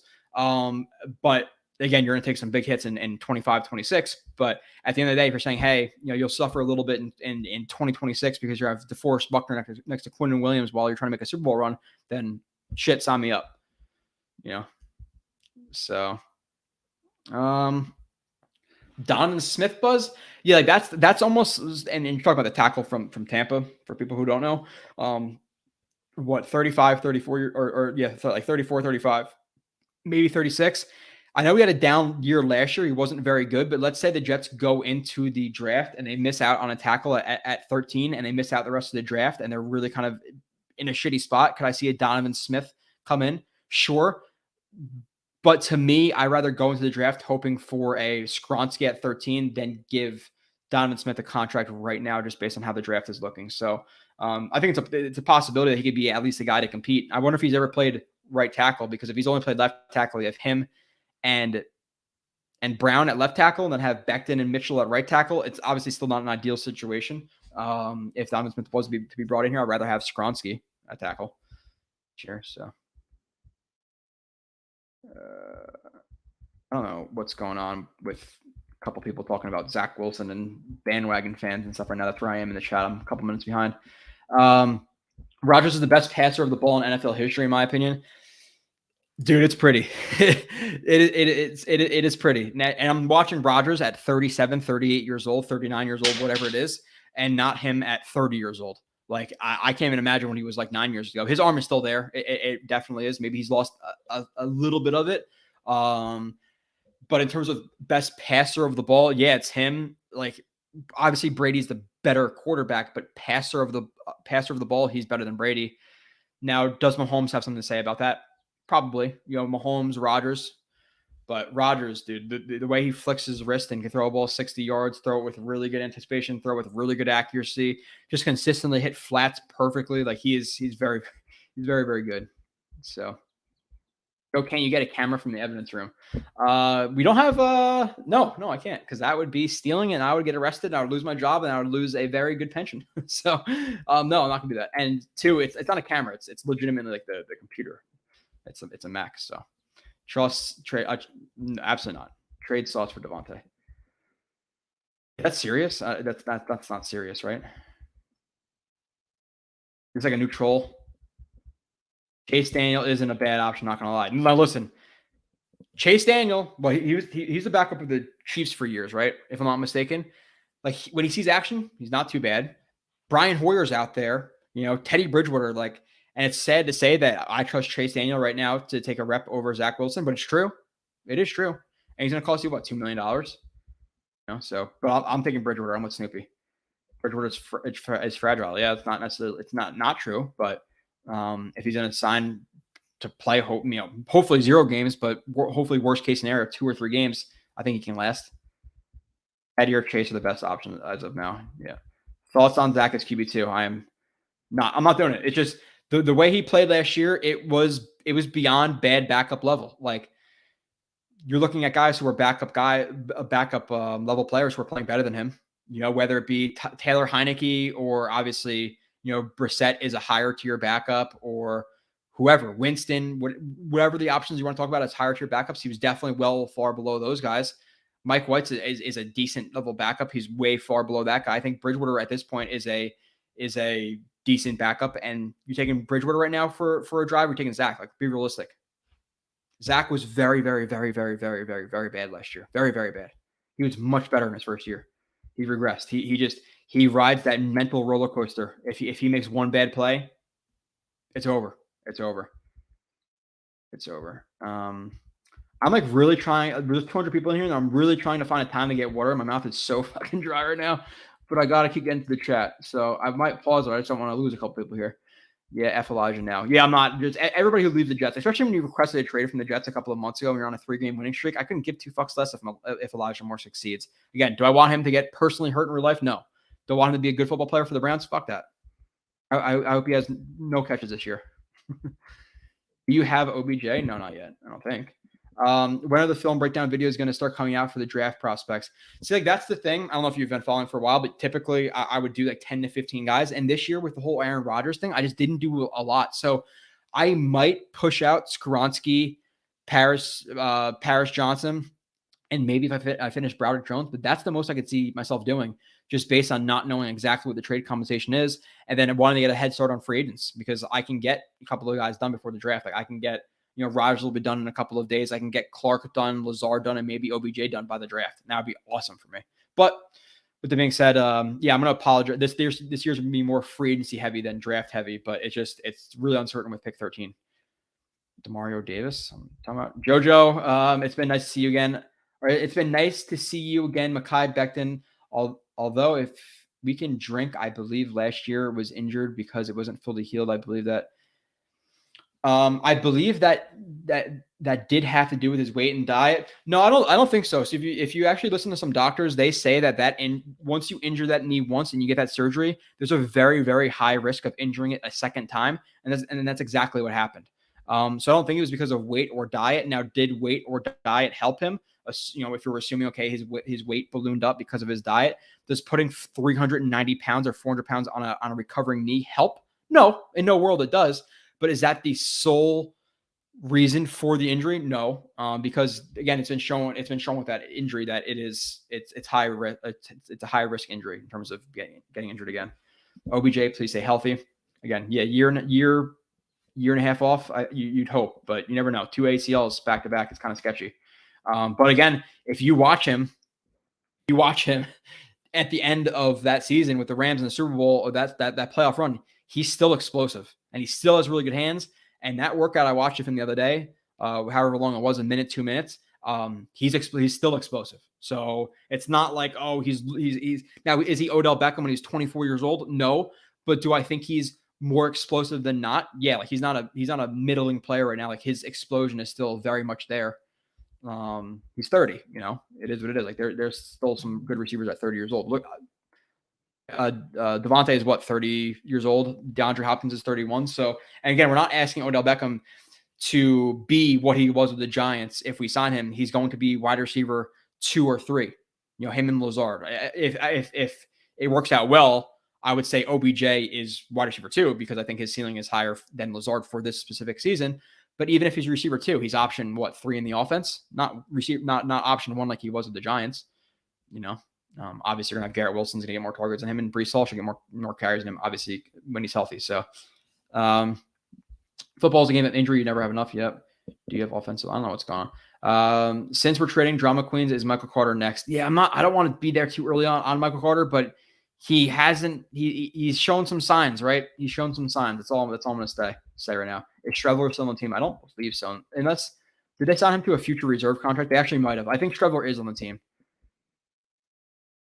But yeah, the only thing with Michael Carter is you started to see, and that's just the Twitter stuff today, and like a little bit of stuff about Elijah. But listen, at the end of the day, Elijah Moore is one of his best friends. So is he gonna be upset about him leaving? Yeah, he is. Now, was it that on top of the fact they're talking about bringing in Zeke that he's doing this Twitter stuff? And is it even stuff? I don't know. I think it's too early to say that, but there's a little bit of inklings there. That maybe if he loses some carries this year, Elijah Moore left, he got traded, he's not happy. Like, you can see it with anybody. It happens. Guys turn on in the blink of an eye like that sometimes. But I still like Michael Carter. I still am rooting for him to bounce back. I still want him to be on the Jets. I like Michael Carter. Like, his personality is awesome. So, Beckham is a former drama queen. Is Derrick Henry signed yet? He's still signed with the Titans. There's rumors about him. There's rumors about him being traded, but he's not. Yeah. See, Rob V got you.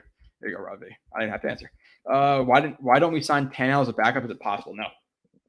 Tannehill. Well, one, he's under contract right now. I think it's like $37-ish million that's tied up somehow with the Titans. And if he gets, let's say, he gets cut somehow, Tannehill is still, you know what? Let's say the 19th best starter in the NFL, 20th best starter in the NFL. It's going to cost you a lot more than backup money. It's not going to cost you $5 million. It's going to cost you $20 million, $25 million. He's going to get similar-ish contract to what, probably a little bit less maybe than Jimmy G, but Jimmy G got like what, 25 million. So Tannehill at 21, 22, 23. I can see it even at 25, depending. So no, it's not possible. It's not possible. I think cutting Lawson would be a mistake. It depends. Like, do you want Lawson? Do you want Lawson taking snaps over Clemens, JJ, and Huff, which they're undeniably pushed down in their snap percentage because of Lawson? Do you have faith in those guys to step up in a combination of those guys for Lawson? Do you have faith in that? And then with the money you're going to sign Lawson, or the money you're going to save by cutting Lawson, let's say it's $15 million, you could sign a Rodney McLeod and a Calais Campbell, right? So the question is, like, do you want Lawson versus do you want Bryce Huff, Jermaine Johnson, Clemens taking up those snaps for Lawson, but then also having Adrian Amos and Calais Campbell on your team? To me, it's option 2. Like, I love Lawson, but I rather have JJ and Huff and those guys see those reps while getting a starting level free safety, a starting level D tackle, because they are stronger at the end than they are at those positions. So I want to, again, have a nice balance to the roster. So if they can make it work where they keep Lawson, then fine. But if it's Lawson or, hey, starting free safety, starting D tackle, goodbye Lawson. It just is what it is. And I think Lawson has a better year in 2023 than in 2022, because that's typically how it works out with injuries. But with all that being said, I want starters, and they need starters at center, potentially a tackle. I think still a tackle, to be completely realistic. Free safety, starting linebacker. I'm not putting Sherwood there at this point in his career. I'm not. Now it could happen, but I'd rather sign a Quan for $3 million, $4 million, right? He made like $1.5 million last year. So I agree. If we get Zeke, Michael Carter is good as gone. Yeah, if they are to get Zeke, that's what I feel like is going to happen. I don't like that. I don't like that. Isn't Zeke washed up? He is washed up in every aspect, or mostly every aspect, minus pass protection and short yardage situations. Where did the Jets struggle last year? Red zone, short yardage situations. They sucked. We know that. How many third and ones felt like 3rd and 17 when you're on the ball? They never got them. Never. So Zeke could do that. So if you're going for the Super Bowl and you say, hey, I want a guy who's going to finish in the red zone and we want to be really efficient, and we're going to sign for $1.5 million, because at this point, is Zeke on the goal line or on 3rd and 1 better than what we have at this moment? Yeah, I would say so. I have more faith in him than Knight. I have more faith in him in terms of the power aspect than Michael Carter. And, Brees undecided, but Brees was not a bowling ball running back at Iowa State. I think in terms of his weaknesses, I actually put down that he struggled in short yardage situations at times, just getting that yard and putting his head down. So he might even be better than Brees in that aspect. But we also have to factor in that Brees is injured. So what if he's out the first couple of weeks, or month or whatever it may be? So, need to run stuffing D tackle bad. They need 2 D tackles at the minimum. Like, they need D tackles 2 and 3. To me, you need a starting level player, whether that be an older Al Woods or, again, Calais Campbell. I'm not sure how Brockers did. Let's see who else is up here. So I brought up some quarterbacks before. Let me exit out that one. We talked about. No, let me see. Who else? Safety? No. D tackles. Like, there's still some guys out there. Shelby Harris. He was a good player with the Broncos a couple of years ago. I'm not necessarily sure what he did with the Seahawks last year. Brockers was a good player for the Rams for a while, and even with Detroit as of recently. Quentin Jefferson's a name I at least recognize. I know Al Woods is a good player. I know Chris Wormley is at least a starting level-ish player. Linval Joseph, they had interest in. Sue. I think Joseph and Sue would be like more like the D tackle 3 guys. But there's some names out there. They get signed a D tackle. So they do need somebody, though. 1,000% Rob V. You cannot go into the season right now with, again, especially for a team who emphasizes the defensive line, your starting D tackles being Quinton Williams, and Solomon Thomas. Again, I have faith because that is their system on defense, defensive line. Their system on offense, offensive line. Like that. That's what they're going to obviously quarterback, but you know what I'm saying. Like Joe Douglas is an offensive line guy. Salah is a defensive line guy. They try to put in $10 million, or they put $10 million towards Cox, or offer him at least close to that. He went to the Eagles, so we know they know that they need a starting level guy. They did not watch Solomon Thomas last year and pivot from Cox to, okay, we'll just keep Solomon Thomas as a starter for up to $3.5 million, which I still got to run through some of those like talking points I have, which I'll fly through them. But I just want to keep going through the chat. Rob V says again, love Snacks. You could not love Snacks. Like him and even right after him. I love Steve McClendon, but Snacks was UDFA, you know, like you have to love Snacks. He's awesome. What I would do, Joe Pekulik, what I would do is put Corey in a deal with a second and a 2024 conditional pick for AR. Then I take that other second rounder and trade for Evans, trade down from 13 and get JMS. Yeah, you're talking like at the end of the day, if you told me, okay, Corey Davis a second and a 2024 conditional, okay, trade a second for Evans, which isn't even going to cost that much. Trade down. Who's your tackle though? That's one of my problem in that scenario. But for the most part, I'm down. What are the chances the Jets extend JD? We'll see after this year. Buckner Q would be crazy. Yeah, like that. Again, if they're trying to make a splash and they really could, they're okay. We have $101 million next year. We're going to push a lot of that into next year and 2024, 2025, 2026, whatever it may be. And you're trying to make a splash. Like, hey, you know what? You missed on Orlando Brown. And we would have loved to make that signing, but you know what will really help? Buckner on our defensive line.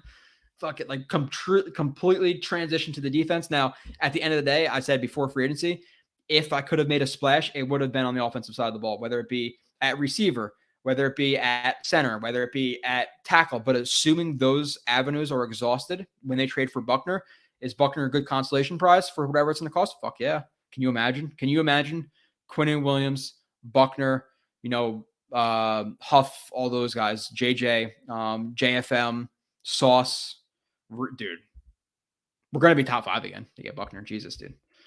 What are the chances they don't extend it? Okay. Cobb is old. Okay. Yeah. Thanks.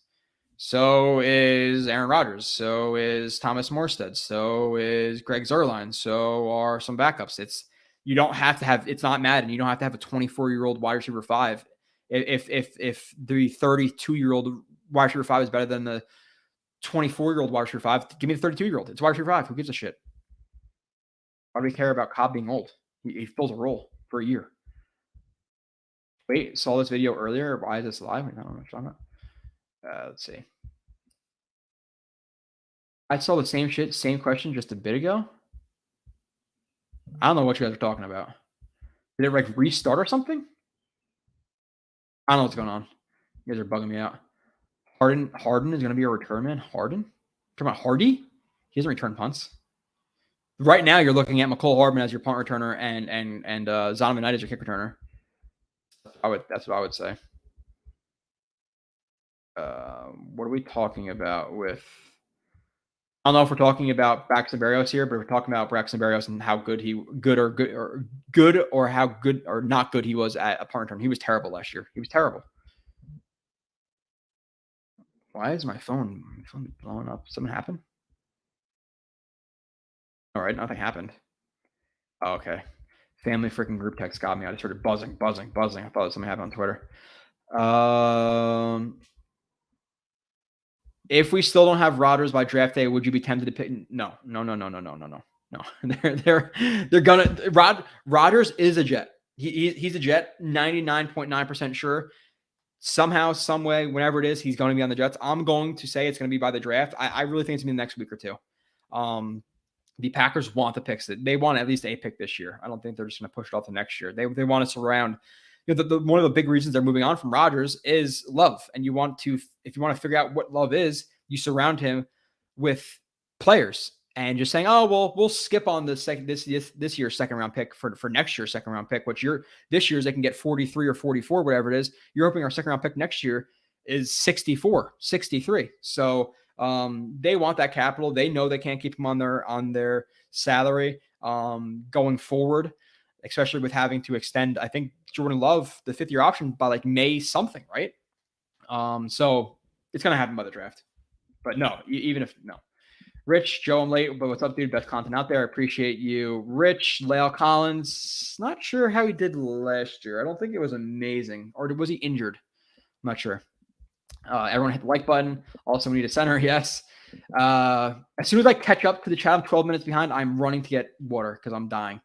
Kev Trotta, do you think it's a mistake still not having a real backup QB? No, there's still guys out there. It's not a mistake until they completely miss out on everybody. If Bridgewater's gone, Chase Daniel's gone, all that, and they go in the season with Zach Wilson, it's a mistake to me. And I'm not going to back down from them. I'm not going to change my mind when they do it. There's plenty of people who are like, oh, who cares? I did care, whatever. If Zach Wilson's a backup quarterback, it's dumb roster management to me. I'm sorry. What's up, Joey from Socrates? What's up? I saw all this shit already. I'm not sure what I am. People ask the same questions. I'm not sure what's going on. Yeah, that's what I said. March with 2 or 3. Lazard isn't a 1, so that would be good. And that's the thing too. Like when people talk about Lazard and all these guys, like we're not bringing in Lazard to be the 1. Like you said, he's the 2 or 3. So it's a different role. If we were bringing him in to be the 1, it would be a terrible move. But we're bringing him in to be the most likely the 3. If Odell Beckham's healthy and he shows the explosion that he had both in that workout and with the Rams, I'm putting him over Lazard. In terms of like at least reps. So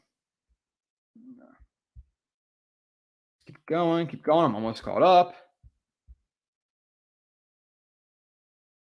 Dude, MJ Dunn. I don't know. I don't think so. Because I kind of caught up. I thought you were trolling for like 5 minutes about I'm saying the same answers and the same thing. Like, did you accidentally hit backspace and you already watched the first half an hour? You watched it again. I thought you were trying to be like a dick. Like you're saying the same thing over and over again for the last 2 hours. I'm like, what are you talking about, dude? Let's see. I would love Mozzie too, Joe. Where's Mozzie? Oh, I'm talking about. I'm very, very transparent because, like, the film stuff and doing whatever. I really, really do not like to give opinions on players who I have not watched. So I'll always preface by saying I haven't really watched a lot of these guys this year, or even like free agent stuff. It's like, oh yeah, well I like Ben Jones. Prefaced by I haven't really watched him, but do I know who Mozzie is and have I watched him? No. I am very, very far out on the draft this year just because I don't know what picks they're going to have. Like even the second round for a little while. Is it going to be 13 or is it going to be what is it? Is the Jets pick 43 or 44? Let's just say it's 44. Why am I going to look into second round centers? I might not even have it. So, an analyst proposed Tomlinson move to center because he has the same body type to then sign a free. No, Kev, I know that's not a good idea. I know that. I don't even have to answer that.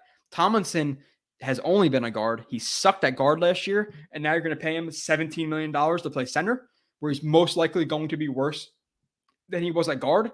No, absolutely not. Just, hey, move to a new position. I know you know that. Ron Weiss, $5 super chat. I appreciate that. Joe, your clips of Aaron Rodgers on Twitter are uplifting as fuck. He's still amazing. Yeah, I have about 120 plays right now. A lot of them are positive. If you want to, just go, self-promoting. But Twitter, JoeRB31, and you'll see Aaron Rodgers a thread. And like back in the day, I used to put a lot of my stuff out for free and like put out like 240 word like breakdown of the play and all this stuff. Now I kind of just put it up and let you guys kind of watch it, and I'll talk about it on the actual film show. But I have a good thread of, I don't know, what is it now, Ron? 40 throws of Rodgers that are all like, holy shit. Everyone's like, wow, like this is ridiculous.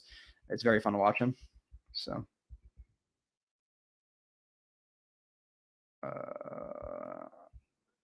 Mozzie is the interior defensive lineman from Michigan. Okay, yeah. See, I thought he was a center.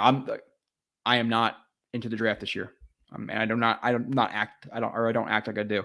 And I hate people who go on mock drafts for 2 hours and they act like they know a guy. Oh yeah, this receiver is definitely a second round guy. Why? Because Fantasy Pros or whatever had him as a second round guy in their mock draft or Draft Network or PFF or whatever. Like that's how you know that guy. I don't pretend to do that. So I'm very behind on the draft this year, especially because of the Rodgers stuff. Typically, I know a lot more than I do at this point about the draft. Is Buckner rumored in a trade? I saw this from like a bullshit account, Katie. So no, it was a bullshit account. Now, can I see it happening with a bigger cap hit and the fact that, the Colts are clearly in a rebuild, are not going anywhere. Can I see a guy who's what? How old is Buckner? DeForest Buckner age. What is that? 28, 29, 29? Can I see them dumping a 29, 30-year-old guy because they're going to be, they're not going to be relative for 2-3 years? Oh, yeah, it's possible. It's possible. Take one of those seconds right now and fucking give one for Aaron Rodgers, give one for Buckner, and we're rolling.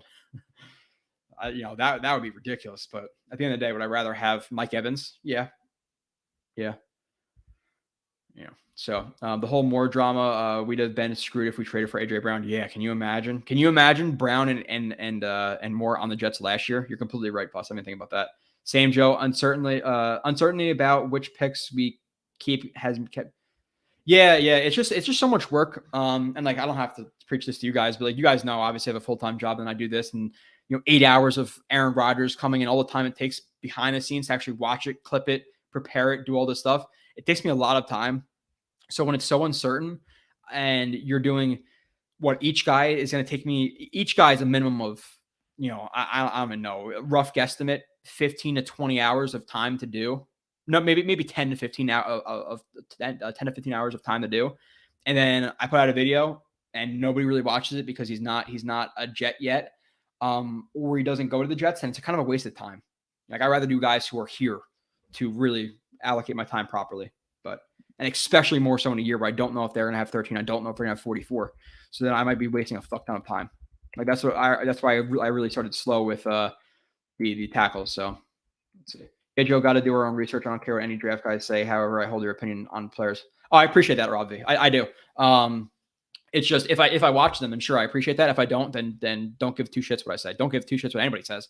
But if I don't have film evidence or I can't really say, oh, hey, I watched this guy for 3-4 games, then I don't really matter much at all. But but a lot of people won't preface it. Oh, I watched this guy's 2-minute YouTube highlights. He's great. 2-minute YouTube highlights. Like everybody looks great on YouTube highlights. Everybody. See, I was typing in the chat earlier. Then it said the stream had ended. Then I saw it was live again. Opened it back up, and I was back. Dude, MJ done. You got to you eat some shrooms, buddy. What's going on here? Or either that, or you're just stoned. Which hey, it is what it is. Like that's fine. Toke up. It's legal in Jersey for everybody now, which is kind of wild. So you could be lighting up right now. You're really fucking up. Imagine Brown, Odell, and Moore. Yeah, no. Okay, yeah. We're just getting into a dark path here. Ron Weiss, Dakota J. Jets are definitely looking explosive now. We will continue to load up more. Yeah, we're gonna fill a lot of spots. Like they're gonna get D tackle. We're gonna get all these guys. Don't panic yet. They have a lot of rostering maneuvering to do when Rodgers comes in, so they can't say, hey, we're gonna sign this guy to this contract and this guy to this contract, because they don't really know exactly how the contract's gonna work out with Rodgers. So you got to push some signings down the road, which is fine because you don't really necessarily win in free agency wave 1 or 2. We know that from the last 15 years. So let's see. Brees took a little shot over at Elliott and said he thinks we were good. Yeah. I saw that. Now again, could that be uninvolved? Technically it could, but when he tweets out that we're good over here with like a yawning emoji, that it's you'd link it to Ezekiel Elliott, and then I think Michael Carter quote tweeted it and said like, yeah, or something like that. So I don't think it'd be a smart move. Obviously with Ezekiel Elliott, if you haven't seen it, there's a rumor that he's interested in joining the Jets, the Eagles, or the Bengals. And realistically, it could be his agent just drawing up interest from other teams and like saying, oh, the Jets, like they want him. And the Jets could be sitting there being like, what? We're not going to sign fucking Ezekiel Elliott. So we don't even know if they're truly interested. But with that being said, yeah, there's some rumors about it. And obviously Michael Carter and Brees think they're a good one too. And I think it's Brees sticking up for his homeboy, because I think Zeke might take over for some of his reps if he comes here. So Odell and Garrett with Rodgers pinpoint at placement. Imagine that. Packers fan here, hate losing Rodgers. Brian Wirch. Appreciate you, Brian, for being in here and being level-headed and I think Packers fans are in general. I went to your stadium last year. I'm not sure if you've ever been there, Brian. You could be a Packers fan from frickin', I don't know, Arizona. But the fans there were amazing. Like you always hear that about Lambeau, and you actually go there and you're in the town and people are so goddamn nice. It's ridiculous. But yeah, you're talking about And like not even to like hype up the Jets here, but Odell, if he is what he is in the last time we saw in the playoffs, Garrett Wilson won Rookie of the Year and could have legitimately, I'm not just saying this, I'm a Jets fan, could have easily had 1,500 yards last year with a good quarterback. You're looking at Breece Hall, who was gonna win Rookie of the Year. You're talking about, I'm not even going to mention Lazard, but McCole Hardman, just his vertical speed with Aaron Rodgers, deep accuracy and arm in general is a huge threat. Like, and this is, I'm not comparing him to McCole Hardman to what's his face, Robbie Anderson. But like, even imagine Robbie Anderson a couple of years ago with Aaron Rodgers, how much more damage he would have done with his speed. Now you take McCole Hardman, who is a better player than Robbie Anderson and who's faster than Robbie Anderson. So it's gonna be fun to watch. So they're gonna be a very explosive offense. So I'd be the worst cop on anyone. You think you would? Yeah.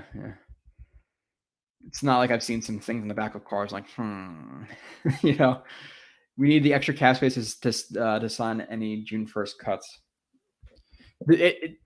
I'm not even trying to get through the Rodgers stuff now. We'll figure it out. If Elliott goes to the Bengals, to me, you have the Eagles who just signed Rashad Penny, right? Could they do it? Sure. They're not in the best roster situation now. Like if they couldn't invest money into Chauncey Gardner-Johnson, who only got $8, $9, $10 million, whatever that was, let's just call it $9 million to leave them. Are they going to pour assets into Zeke? I'm not so sure. I think the Bengals could be a good spot for him, but I'm not going to lose my mind if he signs with the Jets. But if they sign him and then trade Michael Carter and they sign him for like a $3 million, $4 million deal, I'm not going to be happy. If they figure out a way to do it and he's $1 million, $1.5 million, okay, it is what it is. But you're paying a lot more for name potentially than actual production. Again, short yardage and run blocking or pass blocking. That's about it. So, it was Alba. Did you, Joe? Did you see the Schefter tweet pigeonholing? Hardman to jet sweeps, and Hardman tweeted back at him. Yeah. He's because. Like, and it is a little bit disrespectful I'm not like trying to be a freaking whatever here, but it's a little bit disrespectful for him to say, yeah, okay, they got a guy to run jet sweeps. Like, yeah, I'm sure McCole Hardman thinks he's much more than just a jet sweep guy. So, yeah, he should take a shot back at him. Like, who says Schefter even knows what he's going to do? Like, does Schefter know anything about football to pigeonhole him and say, oh, he's just a jet sweep guy? No, he's a vertical threat. Jet sweep guy, a return guy. He could be a lot more than that. So he could be the best running back we've had since, yeah. Let's see. Green Bay Smackers. No, it's only a couple. It's only a couple of Packers fans. Zeke would be a good addition to the Jets while Breece Hall recovers from his. Yeah, but the thing is, like Zeke. It's really like, to me, people are talking about Zeke in that aspect, Jesse, where it's a replacement for Breece while he's injured, but he's not really that good of a replacement for him because Zeke has not been a good running back outside of short yardage situations. So if he's a replacement as the first, second, and third down back, then no, it's not a good signing. Now, if it's again a signing to be a third down back or a 3rd and 1 guy, then yeah, sure. But that Locked On Packers host Peter Budkowski, yeah, people are calling him Peter Kukowski now, by the way, KD, or whatever, is smoking some hard drugs, thinking the Jets are dumb enough to dump Jermaine Johnson at first. Yeah. He's rounded out a little bit where he's talking about second round picks now, but at first it was like Jermaine Johnson, pick 13, a second round pick, another first. Like I'm telling you, it is going to be very amusing watching Peter Budkowski or Bukowski, whatever his name is, after the trade, because he's going to get absolutely destroyed by Jets fans. Elliott to the Jets. Yeah, I kind of already got into this, Dakota, but it's about resource allocation. Do you want to pour a lot of assets into running back when you don't have a starting center? That's pretty much what it is. Obviously, so and so on. I know you haven't seen much about the draft, but have you heard any bruiser running backs out there? No. And at this point too, Ron, like Bam Knight's under contract, right? And let's just say it keeps it the same. You have Bam Knight, you have Ty Johnson, you have Michael Carter, you have Breece Hall. I don't think they're going to bring in running back 5, especially when you consider that most likely, or maybe not most likely, but they have Bawden on the roster right now too, with an offensive staff that likes to use fullbacks. So are you going to carry 5 running backs? Like, no. So I don't think we're going to draft one anymore, which is unfortunate because I like drafting running backs. Snoopy, bro, they think they're getting 2s. That Peter dude said that today. Oh, the 2-2s. I think they might get a 2. They're not getting 20 or 43 and 44. There's no way. I think it's the value of like pick 19 or 17 or some shit like that. Those 2 picks. So they're not getting a first round pick or equivalent to a first round pick. They're going to get, in my opinion, a second this year, a conditional fourth next year that can turn into, or a fourth if he plays, a third if they make the playoffs, maybe a 2 if they make the Super Bowl. But fuck him, I wouldn't even give that. Just give him a third if they make the playoffs. So a fourth, a third, and Corey Davis, and you get it over with. Get it over with. I would take Elliott for his work on pass protection alone. Michael Carter and Bam Knight were both taken on the field in those situations for a reason. Zeke would be the best pass blocking back we have. So he has a role. D-Hop to Casey or Buffalo. Yeah, let's hope for Casey and not Buffalo or New England. It's just so many good players from this division. You have Hopkins, you have Chubb. With the Dolphins last year, you have freaking obviously Stephon Diggs and Josh Allen. You have Tyreek Hill. Did I say Chubb already? And then now maybe Hopkins to Buffalo. Like, what the fuck, man? Even Shady McCoy went to Buffalo. I was a little bit hurt because I love Shady McCoy. Buffalo looking real dry over there right now. Dante Butterfly. Why are you an idiot? To who?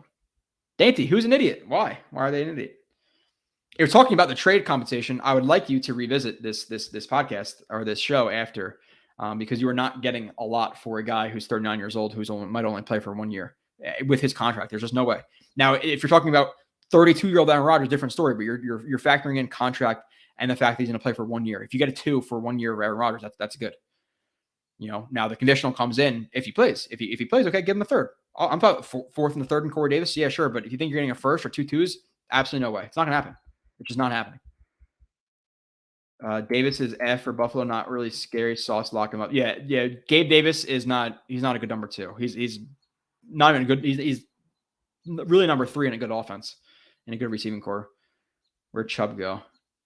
I'm talking about Bradley Chubb. I'm talking about going to the Dolphins from last year.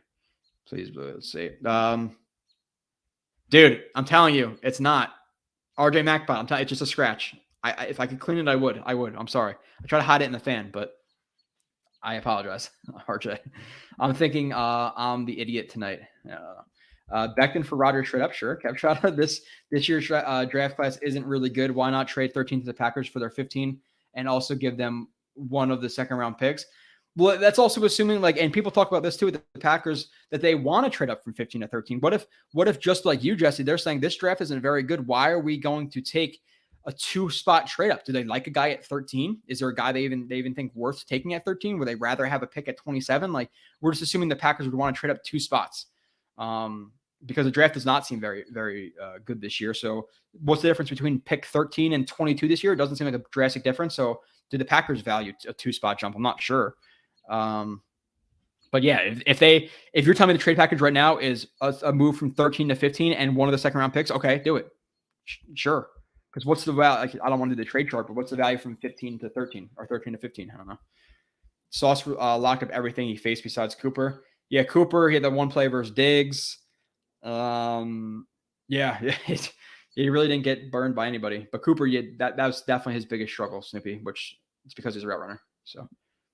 Oh, I thought you were talking about no. I was talking about Bradley Chubb too. I'm just saying so many good players coming in this division last year or two. It's annoying. So, Sauce locked up Lazard too. Yeah, of course he would. Okay, I am going to literally give me 35 seconds because I need to get some water. Just give me 2 seconds.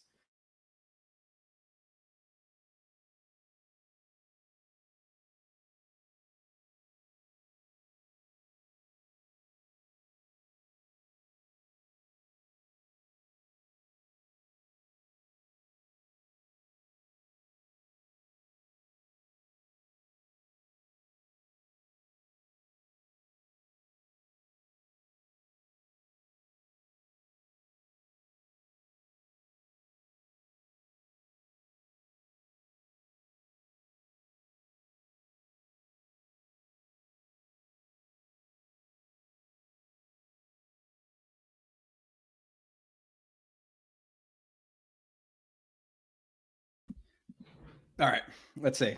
That was like 2 seconds. 2 seconds. That was literally a minute. Ronald Perry, hurry. I was Sergeant. Okay, my bad. RJ MacPot towards the new camera. All I got on broke as fuck. I appreciate that. And again, I'm going to fix it as soon as possible. But it's literally, again, it's like a little bit over $2,000 for a new laptop. And we just did like heating and air. We just did a bunch of shit to the house and a deck and all that stuff. So sometimes you can't justify it necessarily. But with that being said, I appreciate the $2. It'll help me out. Where's the P music? No P. Just water. Need some more water. Might as well pee too. Huge Jeopardy. It's not pee. I tell you I tell you. Last week I had a couple of beers and I had to. This time my mouth is just literally so dry I need water. Brian, work deal is done. Will happen after the draft. No one announces before ink. Compensation list of agreeable things Jets are putting together. Horses traded. Yeah, I think it's gonna happen before the draft. I think we hear about it before the draft. But let me get into some of the topics I have like written down that I want to fly through because I just want to get through it. Solomon Thomas, 1-year deal up to $3.9 million. It came out that it's a 2.5 base with 1.4 million in incentives. I don't know what the incentives are. Looking at what some of the D tackles I've got, like the fact that Shepard got 3 years, $15 million from the Saints, I believe. Is Solomon Thomas at $2.5 million bad? No. Is it good? No. Like, I'm very indifferent on the signing. Now, if he gets, I don't know, whatever the incentives are, maybe he gets the extra 1.4 million for another 4 sacks, something like that, then yeah, okay, that's worth it. But when I first saw 1 year, 3.9 million for Solomon Thomas, like that's kind of an overpay for Solomon Thomas and what he did last year. He's not even a good backup.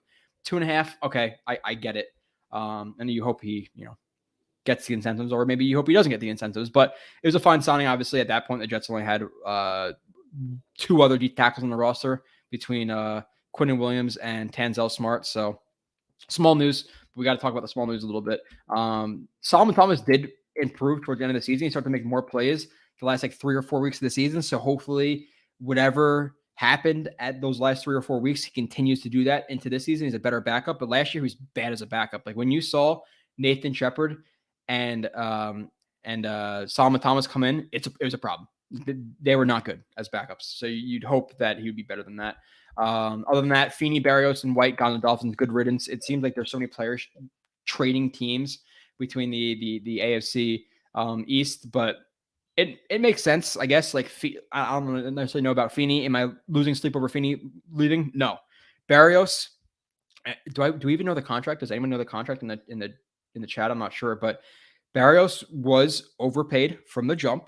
He was a backup slot receiver who was not a very good route runner, who this year did not make many dynamic plays on jet sweeps or wasn't really given a lot of opportunities to do so. Not necessarily good hands. And as a punt returner, which he was mostly paid to do, replicate his all-pro punt return performance, and he was worse than Jeremy Curley. So goodbye. Okay, I don't care about you. And then Mike White, he's a solid backup. Like I would be more. Now, do I think he's better than Teddy Bridgewater? I'm not sure, but I think he's better than Skylar Thompson. So am I afraid of Mike White if we play him? No, I'm not. And I'll root for him in terms of like him off the field and stuff. I think he's a good person. But when he plays the Jets, I want him to get speared like he did by Matt Milano. So I'm not necessarily scared of him. So let's see. Catch up in the chat a little bit. Sorry, I'm saying. Oh, you owe a lot of people money for the last year. We've been smacking the shit out of your TV and PC screen. You owe a lot of people.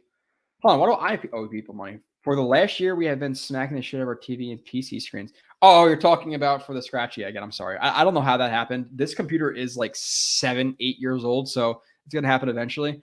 But I want to like customize my own. I think you can customize Macs, right? I want to go to Best Buy or wherever we have to go to do that. Because I need storage, I need to be able to stream fast, and that's pretty much it. Maybe a little bit of editing and stuff. Like I want to eventually be able to draw on the screen. That really help me. So, Brian says tied to how well the Jets Rodgers do. Rodgers has a few years left. Huge chip on his shoulder. 15 or 13. Who cares? Just guessing like everyone else. I could see Rodgers staying for 2 years. I could, but I think I have a stronger feeling it's gonna be 1, which I don't love. Gross is overrated because he played in New York. That and because he was receiver 1 for some of the games of Zach Wilson. Like Zach Wilson in year 1, some of the games was throwing to Barrios and Jeff Smith and Mims. And then Barrios would get a couple of yards and people would lose their minds because he was the only guy who looked like he belonged out there. But in general, yeah, it's like people talk about his touchdowns and stuff. How many of his touchdowns were like walking because of the design? Like he was okay, but he was just okay. Overrated period. Yeah, he definitely was overrated by fans, and that's why I was saying like $3-4 million is really the most I would pay for him, and they paid like 6.5. I was like, dude, that is an overpay by a couple $1 million. It just is. Thoughts on Davis? Stays or cut? He will be traded. he will be traded. Maybe it's just me, but I don't want Odell. Says Racy and Davis. That's what it is. And Racy and Davis. Yeah, I get the hesitation for Odell, but if you're looking at a big swing in free agency at wide receiver right now, he's the biggest swing you're going to take. And if Rodgers wants him and he's going to behave himself with Rodgers, and to be fair with Odell over the last couple of years, it seems like he's at least calmed down in terms of the diva tendencies. With that being said, he also had the whole airplane incident, a couple of months ago, but still seems like he's calmed down a little bit, but still big swing for Odell. He's a big swing.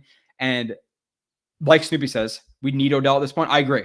Now, unless you're going to swing a trade for a Hopkins or for, an Evans, then okay, that's obviously an upgrade over Odell. But you need a legitimate starting receiver right now because McCole Hardman's not that. Lazard is number 3 to me. I think he's an okay number 2, but a good number 3. Where Odell is still a legitimate starting level receiver if healthy. And I think he's the only one in free agency left who's a legitimate, 1, 2, or 3 receiver. So to me, while I don't necessarily want him, he's not necessarily ideal at this point in free agency. Based on what Aaron Rodgers wants, you take Odell, and then you hope he is what he was with the Rams. Because if he is what he was with the Rams, then it's fucking awesome. Awesome. What can you get for Davis? I don't know what it's going to be necessarily, Kev. I think his value is probably like a 6th round pick, but I think he's just going to be a throw in the Packers trade. So. Too bad Rodgers didn't have any particular safety. Hey, maybe it's I said his name like 1,000 times. What's the Amos? Maybe it's Adrian Amos who comes over. Maybe AJ Hawk comes out of retirement. I don't know. Linebacker, I'm more comfortable with because I think you can find a guy in August who could sign and still be a decent level player. It seems like linebackers are always out there. Safety, I'm a little bit nervous though. I would like to see them address that. So, Jake said Evans is not being shopped. I'm not sure. Mike Evans, Jake who? The thing is with the Bucks, like they don't have a lot of cap space right now. They have Baker Mayfield at quarterback. Are they going for it? So could you trade if you could trade a 30-year-old receiver for a 2nd round pick to use that to rebuild towards the future? I can see as a possibility. I can also see them just holding on to him. I get that, but I don't know. Did anybody, JJ, the jet plane, did anybody see OBJ's private highlights? Dude, it's still a problem. Yeah, like if you're afraid about him losing explosion, now obviously it always looks more, or not going to say it's always this case, but it's harder to gauge set explosion when it's one person on a field versus when he's going up against Sauce Gardner. Like how explosive does he really look on a football field? I think it will translate because, it still to look explosive, but you know what I'm saying? Like it's harder. It'll say more when he does it on a football field, obviously versus other players, but he still did look explosive for sure. So I don't think that's going to be the problem. The problem is injuries. And at the end of the day, let's say there's a game where Lazard and McCole Harbin and Wilson and Conklin and Breece Hall all get more targets than him for 2-3 game stretch. Is he a problem? I don't know, but you'd have to hope he's not, because there's easily some games he's going to see 3rd, 4th, 5th in target share, and hopefully he can get over that.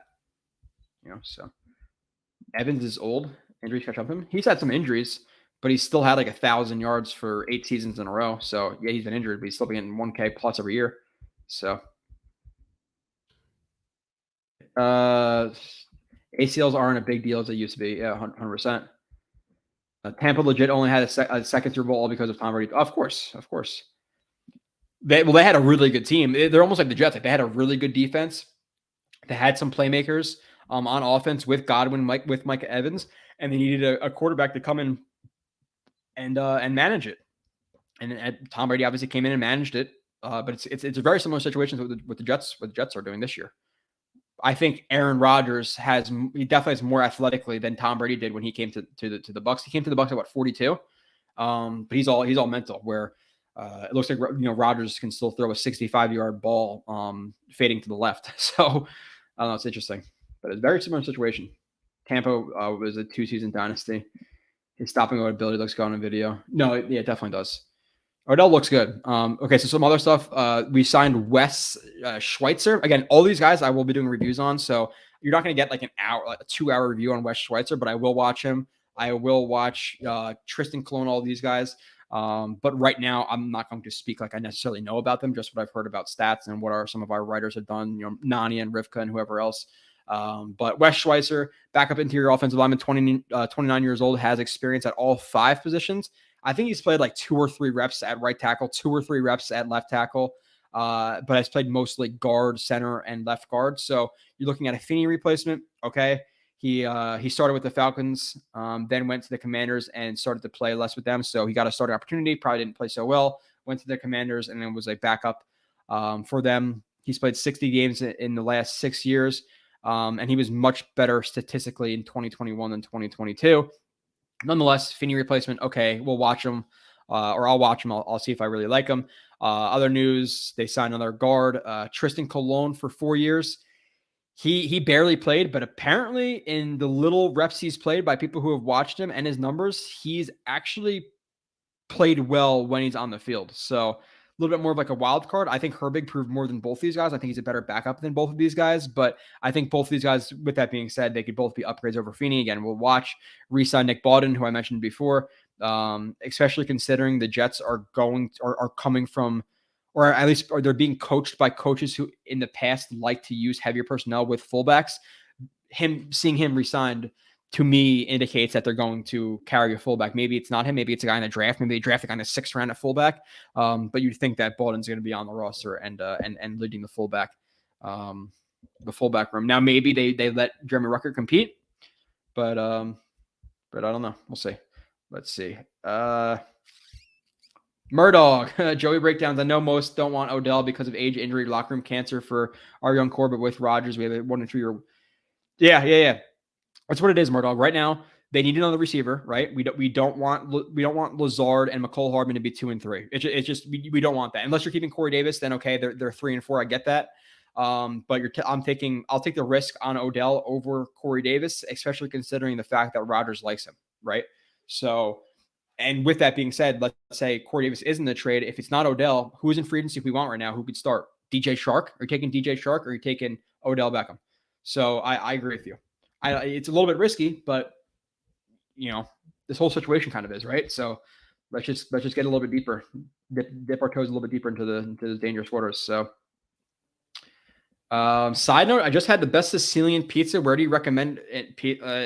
To like with New York, I haven't really been around New York like so much where I'm like eating pizzas at like shops. I'm not a big city guy. If I go to New York, it's for a dinner, like or a play or a comedy club or something like that, or obviously going to like a basketball game. So I don't really go around to like, I haven't been to Staten Island. I haven't been to Long Island. I've been to Brooklyn for like 5 minutes going to Nets games. I've been to obviously like Manhattan, but I've never been to Queens. I don't go in New York. I'm not a New York guy. I rather live in a field in Pennsylvania than in New York. I hate New York. I don't like anything about it. So if I'm there, I'm sorry. It's just that I don't like that quick pace lifestyle with everybody around me and dirty and fucking rats running around and dirty bathrooms and homeless people. I can't deal with that shit. So I know not everywhere is like that, and New York is obviously the crime rate's kind of and stuff like that. It's obviously on the downslope, but yeah, I haven't gone around in New York enough to really tell you like, hey, go to this place in New York. I don't go to New York really often. I went there a couple of months ago. I haven't been there before that, probably 2-3 years. So I'm not a New York guy. I live in right in the middle of Jersey. So Cologne seems like a strange fit, mostly gap scheme in Baltimore, but going to be a wide zone. Yeah, and I gotta watch now. Was he a guy who was more athletic in the gap scheme? Like if you watched Herbig with the Eagles when we signed him, you'd think, okay, it's not necessarily the best fit because of his lack of athleticism. But just because Cologne is a guy who played in a gap scheme in Baltimore doesn't mean he can't be a good fit. Maybe he's a good fit in both. Like you're talking about gap scheme guys, why did they draft Tyler Linderbaum at center? Because you'd think he's a guy who's going to be a zone guy, but he's in a gap scheme. He fared off pretty well. So it all depends. It all depends. Can we expect some film on Lazard? He looks good to me. Oh yeah. Gangrene 44. Every single free agent who signs, you're going to get a film review on. Everyone. And every single guy who's drafted, you're going to get a review on. The UDFAs, the top 2 or 3 guys, you'll probably get a review on. But Last year I did like 50 something reviews. This year, everybody. Now, if they re-signed back Adam Pankey at offensive line, he was here last year. I'm not doing a review. If they sign, if it's a 90th guy on the roster, a linebacker, if they, like Chaz Surratt last year, I thought about doing, but no. Like even when Justin Hardy was signed as a special team or core special teamer, I did a film review on him. So yes, 100%. You will get definitely film on Lazard. I'm assuming how it's going to go based on what I think is going to happen in free agency. At least as of right now, assuming OBJ's here, it's probably going to be Rodgers, Odell.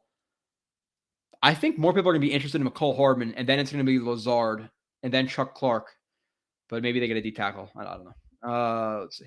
MJ Dunn, appreciate the super chat. Let's help buy this kid a new computer. Can't stand that scratch chip in, folks. Keep thinking it's a hair on my screen. Yeah, I'm sorry. I am sorry. Kid though, I'm not a kid. You think sometimes I have a weird hairline, but people always assume I'm like younger than I am. I'm 30. So kid, thanks. I appreciate that. I'm at the age now where I'm 30. You're calling me a kid. I'm like, oh, thanks, man. Thanks, man. Ellen B is in Brooklyn, has a good reputation for pizza. Yeah, I don't know. Come on my show, buddy. Jake Aspen's receding hairline. All right. Okay. Jake Aspen reading. Oh, okay. So I'm assuming it's a troll. Maybe he's a troll who doesn't like Jake, but likes this show. Hey, it is what it is. Yeah, I'm receding, right? Tiniest little bit, like maybe right there. There's like a little bit. It's going. It happens. But thoughts on resigning Pankey? I don't have thoughts. GTA V-Man. Isn't there a new GTA coming out? I don't really play like a lot of games. I don't, but GTA hasn't come out since dude, the last time I remember playing GTA was, I remember playing GTA really bored in my room when I was still at my parents' house like 10 years ago. Or was it 10 years ago? It was whenever Deflategate was. It was like 20. When was Deflategate? 2013, 14? So I was like 20 playing GTA, just like bored as hell. I remember like watching the press conferences about that. But if there's a new one that came out, I would play it. I would. How can you not love GTA? So, Snoopy, let's see. To the Shadow Realm. All right, I don't know what's. I think there's some talks about other chats. I'm not necessarily sure what that is. I'm banning people. Shadow Realm. I don't know. The one thing I want to bring up too. I don't know if you guys have been here. If you guys have been here, I'm only going to talk about this for 30 seconds. If you've been here for a couple of years, you're going to appreciate this. I don't know if you guys remember me a couple of years ago saying that I have a conspiracy about Joe Douglas, because we were a couple of years ago, 2020, 2021, we were all so focused on punt return or on punter and kicker never really being addressed and us sucking, specifically kicker. And now that the Jets are ready to compete, we get a good kicker and we get a good punter. So that might have been true. Hold on, did we sign Quan back? Or are you just asking? Is somebody just asking that in general, or did we actually bring Quan back? No, I don't think so. Okay, I'm sorry. Yeah, so I had a conspiracy that the Jets weren't bringing in a kicker, because you bring in a kicker in 2021, 2022 is good. He might win you a game that you want to lose. Whereas if you are trying to appear like you're winning games, but you're not going to be too mad, and fans won't be too mad if it's a kicker who loses you a game, So let's see. So, Kevchada, Gino's, I grew down the block. Let's see. Jordan, what the? I don't know what's going on here. Dakota hasn't been spamming the chat. I don't know. He's been fine here. I don't know what's going on here, but nonetheless, Dakota spams, but it's like this. It's hearts, it's Jets, it's let's go JETS. I don't really care about that. If he's spamming like, fuck your mother, then yeah, I'm gonna ban him. But that's not bad. Kev Chada, Murdoch thing. So let's see. Other than that, McCole Hardman 1-year deal. I kind of already talked about it. He has a chance to make up to $6.5 million. I want to see what the incentives are, but little stat out there. He's gained 63.3% of his receiving yards after the catch over the last 3 seasons. Third highest amongst receivers with minimum of 100 receptions. So big yak guy. Again, big vertical guy. Now you'd assume like you could be a little bit down on him because, okay, the last year he had a chance to really kind of step up his game as the deep threat in the Chiefs offense because Tyreek Hill went to the Dolphins. He played half the year, got hurt, and wasn't producing at a really, really high level the first couple of weeks. It was similar to his, past year's outputs. So that was a little bit disappointing in my eyes in terms of him statistically this year. But he's still for a receiver 4 with that speed, that punt return ability, and that yak ability. I think it's a very good signing. Like you're just the amount of times that Rodgers gets the ball into the flat quickly or is throwing a deep ball. It feels like it's 90% of the time. Like it's either chuck it up or a one-step drop back into the flat. So Harbin fits that so well. That I think it's going to work out really well with Harbin. I kind of already talked about something, you really need to get into it, but I really like it as a receiver 4. We talked about Elijah Moore, new threat in Cleveland, pick 42 for Elijah and pick 74. MC didn't seem happy about it. It is what it is. Again, at the end of the day, would I have liked to see Elijah Moore stay? I would have, but do I get the coaching staff not being happy with him last year? Or do I get the GMs not being happy with him last year? I do. Do I understand for Rodgers replacing a guy who was a problem for the Jets brass with a guy that Rodgers likes in Odell Beckham? I get it. But in a vacuum, Odell Beckham on the Jets this year or Elijah Moore, I would take Elijah Moore because he's younger. And I still think he's really, really high upside. I think we saw nothing close to what his ceiling is so far throughout his NFL career. Again, he's played with really bad coaches for him the last couple of years, and he's played with really bad quarterbacks. I think he can easily be 1,000-yard receiver for his career. I really do. And I think that's almost underselling him. Like when he was first here, remember, Kyle Smith put him as his number 1 player on the team this year. I think I have him like number 2 or 3. But let's not just act like Elijah Moore is some scrub and he's never been good because we got rid of him. Like he was very impressive at Ole Miss. He was very impressive his rookie year. And this year he was open a lot. Like there's a lot of stats out there that talk about how often he was open versus man and zone. And I found that to be true backing up with film as well. So other news, we re-signed Ty Johnson. Again, we talked about it. I would have rather waited to the draft and see how the draft played out and said, okay, hey, this really good running back fell to round 5 and you see how he plays. And if he doesn't perform well in camp, you freaking cut him and bring back Ty Johnson if it doesn't work out. I would have rather have done that, take the big swing, but I get Ty Johnson, the familiarity. And last year when he played, he was better than some of the other guys on the team. Like where's that one run that he had? Actually, no, I put it up on Twitter. I don't know. Ty Johnson was better in 2022 than he was in 2021. So for him to be running back 4 next year, I'm not mad about it. Again, I'd rather draft a guy, but it is what it is. We kind of already highlighted Cobb and Mercedes Lewis. Again, for the people who care about Cobb as receiver 5 or Mercedes Lewis at tight end 4, there's no reason to care about that. Again, Jeff Smith replacement, not Elijah Moore replacement. And Mercedes Lewis is replacing Kenny Yeboah. Do we give a fuck? No. No. We talked about trading for a Hopkins or Evans. Go past that. Elijah Moore, though, the fact that Elijah Moore is off the team, I'm curious how you guys think about this.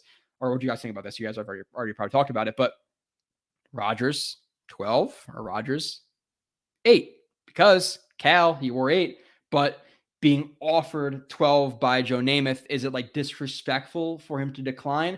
Or is it kind of viewed as like classy? Like, no, like he could have taken it, but respect to Joe Namath and the Jets franchise. He chose 8 instead. I could see it either way. I don't know what I prefer. I wonder what you guys prefer. I would probably, I don't know. Like I've always seen 12 with Brady and stuff. Like, do I want my own 12? Joe Namath. I want 8. I want 8 because I have an Elijah Moore jersey, and I could easily tape over that bitch and just put Rodgers there and be completely fine. Because I wasted a jersey on Elijah Moore. It is what it is. But I want number 8. I'm curious what you guys think. If you guys even care. I know there's the people out there, like there's always like half the people out there go, I don't care about jerseys, I don't care about the colors, I don't care about the numbers as long as they're winning. I get that, but why even waste the breath on saying that? Like there's people who care about it. I think people who play sports typically care about aesthetics more. Like again, when I was playing football, like the day you got to pick your jersey number, you got to see the helmets that fit your head and what different type of helmets they had for your size and all stuff. It was exciting. Like I love aesthetics. I love turf tape on the back of arms and visors and numbers and the wings on the jerseys. I actually don't like that, but you know what I'm saying? Like I care about jerseys and stuff. I just do. Feel good, play good. Chris Turner, what's up, guys? What's up, Chris? Do you think WW will hold out?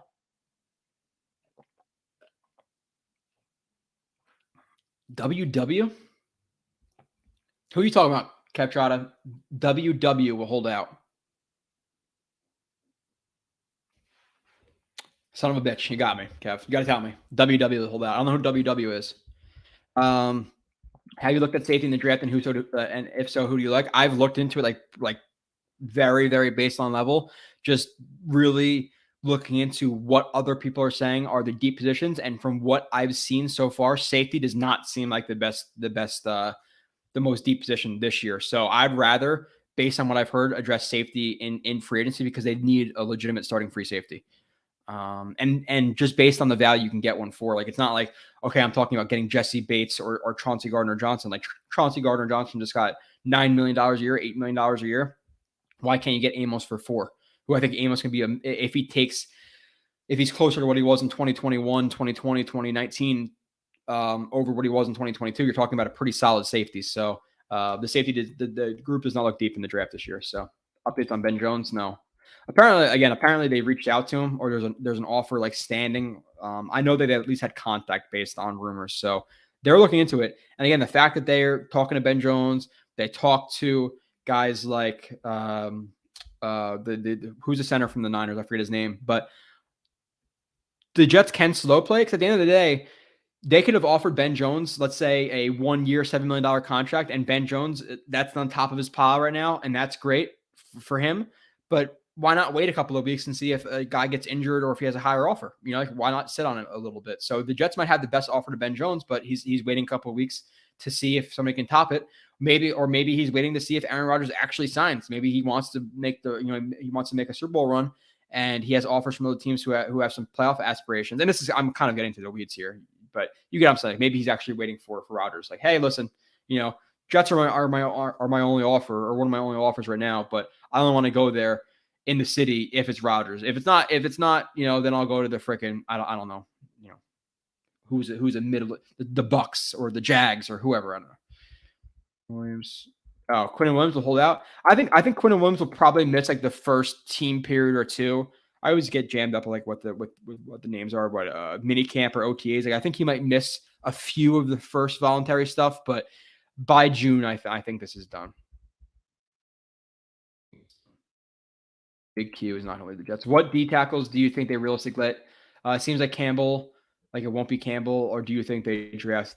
I think they draft a D tackle, but I don't think they draft a D tackle to start. That's a very valuable position, and if they had enough awareness to try to sign Cox to a $10 million deal, they know that they need a starter, and they're not going to go into the draft and say, "Oh, we need a guy in the second round" or something like that. So there's some guys available. I'll pull it up really quickly here on my end. Again, Shelby Harris, Michael Brockers, Quentin Jefferson, Al Woods, Chris Wormley, Linval Joseph.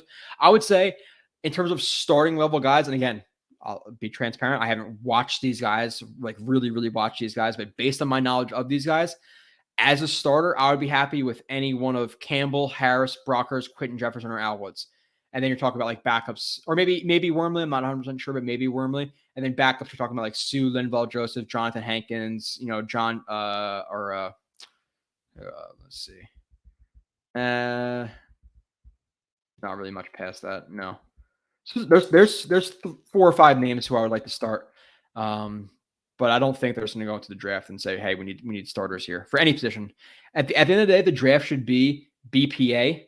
And you should try to fill a lot of your holes in free agency. You have a massive hole at D tackle, you have a massive hole at center, you have a massive hole at free safety. And I think the Jets know that. And they've clearly shown, at least in D tackle and center, that they've offered guys big contracts, and they just didn't land them. It happens. So, do you think Garrett Wilson as a sophomore slump? Seems like all of our receivers take a step back in year 2. Yeah, but when was the last time we saw a year 2 like that? Like Mims had flashes. Elijah Moore had flashes. Garrett Wilson was sustainably very, very good the entire year with bad quarterback play. And with an Aaron Rodgers level player last year, he's probably getting 1,400 yards. Like, it wasn't a flash in the pan. So I'm not concerned about it. I see Garrett Wilson establishing himself as a top 10 receiver this year, like legitimate top 10 receiver. He has an even higher ceiling than that, but he's not gonna have a slump. I think Aaron would have unlocked Elijah this year. I mean, yeah, I agree. It sucks because I think he's a better player. Now there's a lot of avenues you can take with this argument. Did they trade him at too low a point? I think they did. I think his true value in the NFL is higher than an early 3rd-round pick. But based on how everything went down last year and the fact that, Aaron Rodgers has the preference of OBJ, then, I get it, but I still don't love it because I think Elijah Moore's a good player. So I swear. We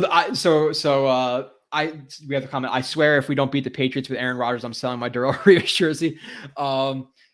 I'll be pissed too because this is me personally. So I'm going to Dallas. So I either want the first game of the year and you can convince me Bills and Monday Night Football will be cool at home, whatever. But right now I either want the Cowboys on the road because then we won't be playing on Thanksgiving. I don't want the Jets playing on Thanksgiving personally.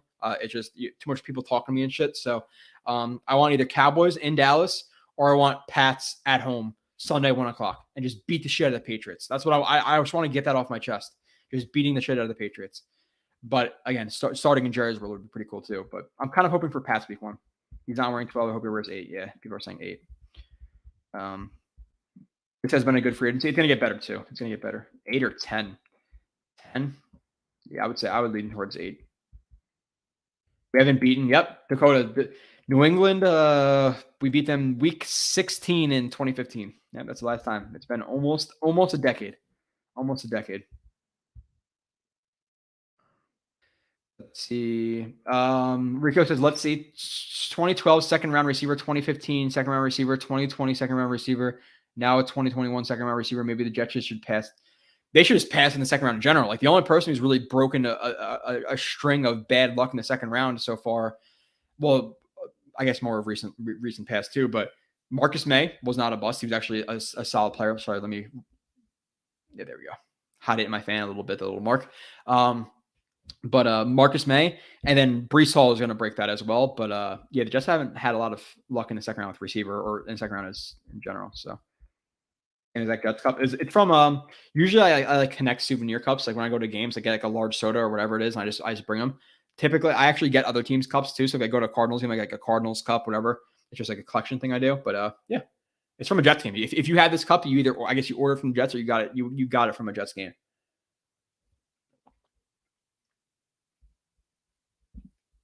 Prefer 12 though.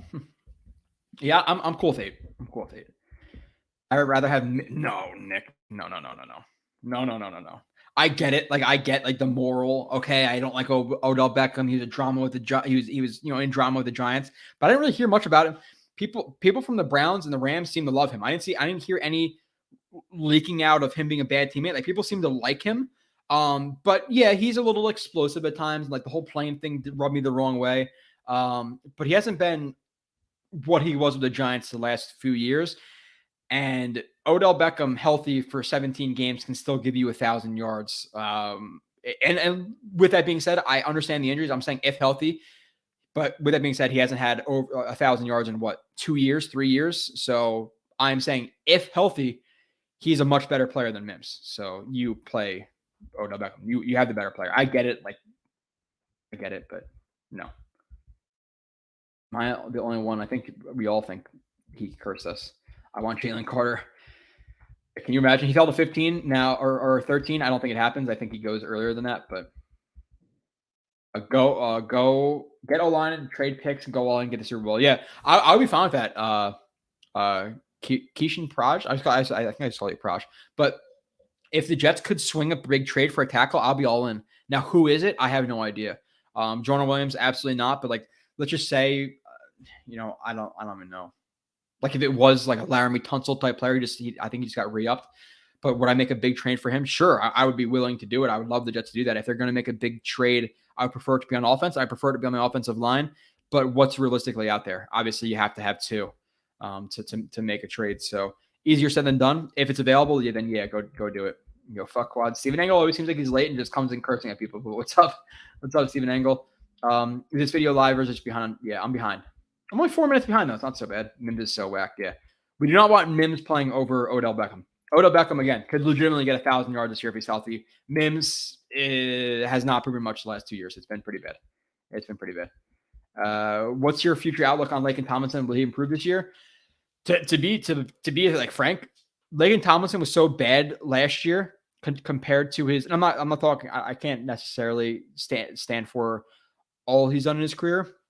but he was at least average in 2021 to average to solid with the Niners, and he comes here and absolutely sucks ass. So is he going to go from dreadful more to his career norm of being average? I think so. But future outlook, I know they just restructured his contract, so it's going to be hard to get away from his contract, I think, this year and next year. So he's probably on the Jets next 2 years, and that's about it. Because one, he's aging, and two, he was so goddamn bad last year. Like I think him being average is a win at this point. And you're not paying him $17 million a year to be average. So I think he's gone as soon as he can be. But unfortunately, they had to restructure him. So see, Stephen Angle, unless Namath croaks, don't expect the Jets to go to the Super Bowl this year. They might get to the AFC Championship game, but nothing further until Namath. But Stephen Angle, some people believe that Namath giving Rodgers 12 breaks the curse somehow. So I'm just saying. Lose the dramatic takes over OBJ. Stop being parrot. I don't know.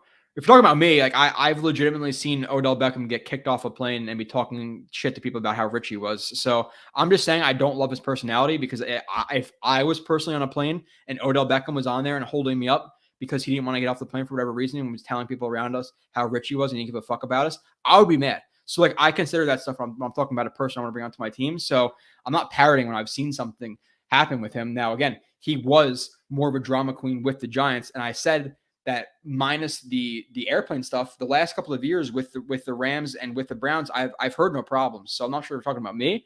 I'm just fair to it. You know, I haven't heard much from the teams, but you see a video like that, it's not good. It's just not good for your image. So yeah, let's see. Jets lit up the Skins at home in 2015, right in the beginning of the season. I really thought that was our year, no joke. Yeah, that was week 3, right?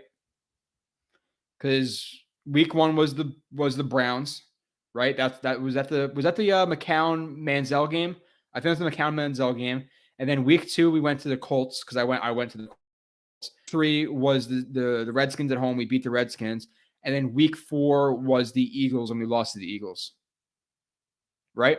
I think that was the first 4 to start that year. I'm pretty sure, because I still had season tickets that year.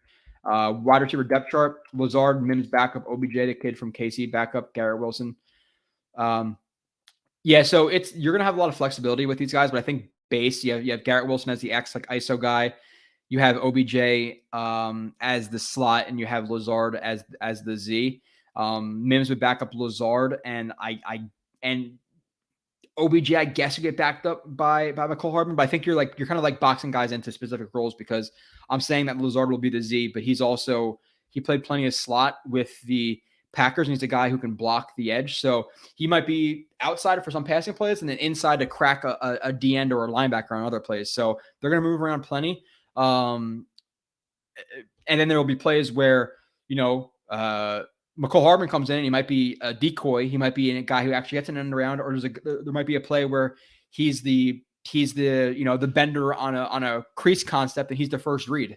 So, but in general, yeah, I think it's OBJ in the slot, and then Lazard and Garrett Wilson on the outside. But they all have flexibility to play inside or out. So it'll be nice to have that versatility. I wonder who's this year Nakobe Dean will be. There's always a guy, Kev, right? There's always a guy. M. Lopez, how much do you believe in JD is sending a message to the team for trading more, not when he wants, but rather when the front office needs it? Like, I guess M. Lopez, I guess you can look at it like that, but I think it was more of, okay, we have Aaron Rodgers' preferences. More caused a problem last year. He's going to cause a problem this year.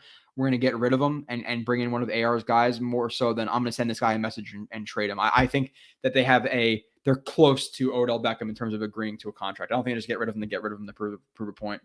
James Alba, OBJ took a team incentive contract in LA, $1 million base salary, and made $8 million with the team making the Super Bowl. I think that should say something. Yeah, no, like Odell Beckham, I don't think he's I don't think he's going to be a bad teammate. I think he's a motivated guy. But I think that was with the Super Bowl team with everything going well. Now, if he gets 5 targets over the first 4 or 5 weeks with the Jets, is it going to be what's going to happen? Now, I was more concerned with that with OBJ when he's with the Giants than I was the last couple of years, because obviously he hasn't been the main focal point of offense the last couple of years, but still it's something to think about. Now I'm hoping it sounds like a similar contract. Hey, give us a $6 million contract, and then every game you're healthy, you get $200,000 or $300,000 or something like that. Like I don't know, but there has to be incentives in there because of his injury history. You can't just sign him to a 1 year, fully guaranteed $10 million contract, because what if he comes in 2-3 games and tears the ACL again? So it has to be incentive based. Quincy was our tight end at that time, right? In 2015? No, he was still a wide receiver. He was an H-back wide receiver. Who was our tight end that year? Was that Safarian Jenkins? I don't know. Who was the tight end? Who was the tight end in 2015? Austin, I think it was Safarian Jenkins. I could be wrong. Let's see. Kareem Hunt. OBJ is an listen, like and sometimes I almost found myself like rooting for him because of how much he cares about the sport. But again, the plane incident rubbed me the wrong way. It just did. Because I know what I would think if I was in that situation. If I was on that plane, I'd be very, very mad. OBJ is, well, I'm sure he's had conversations with him. I'm sure he's watched his film. Like it could work out.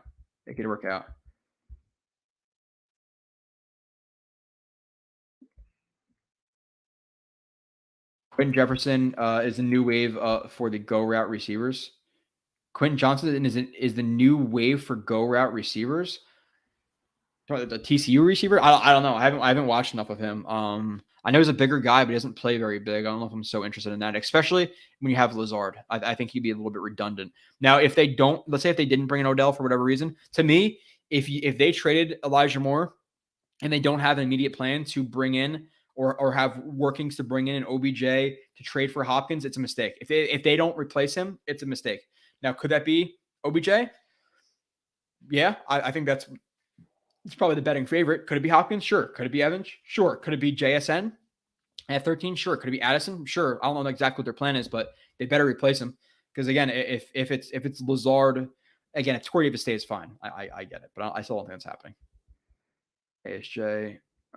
We got Lazard because Rodgers wants a go route receiver.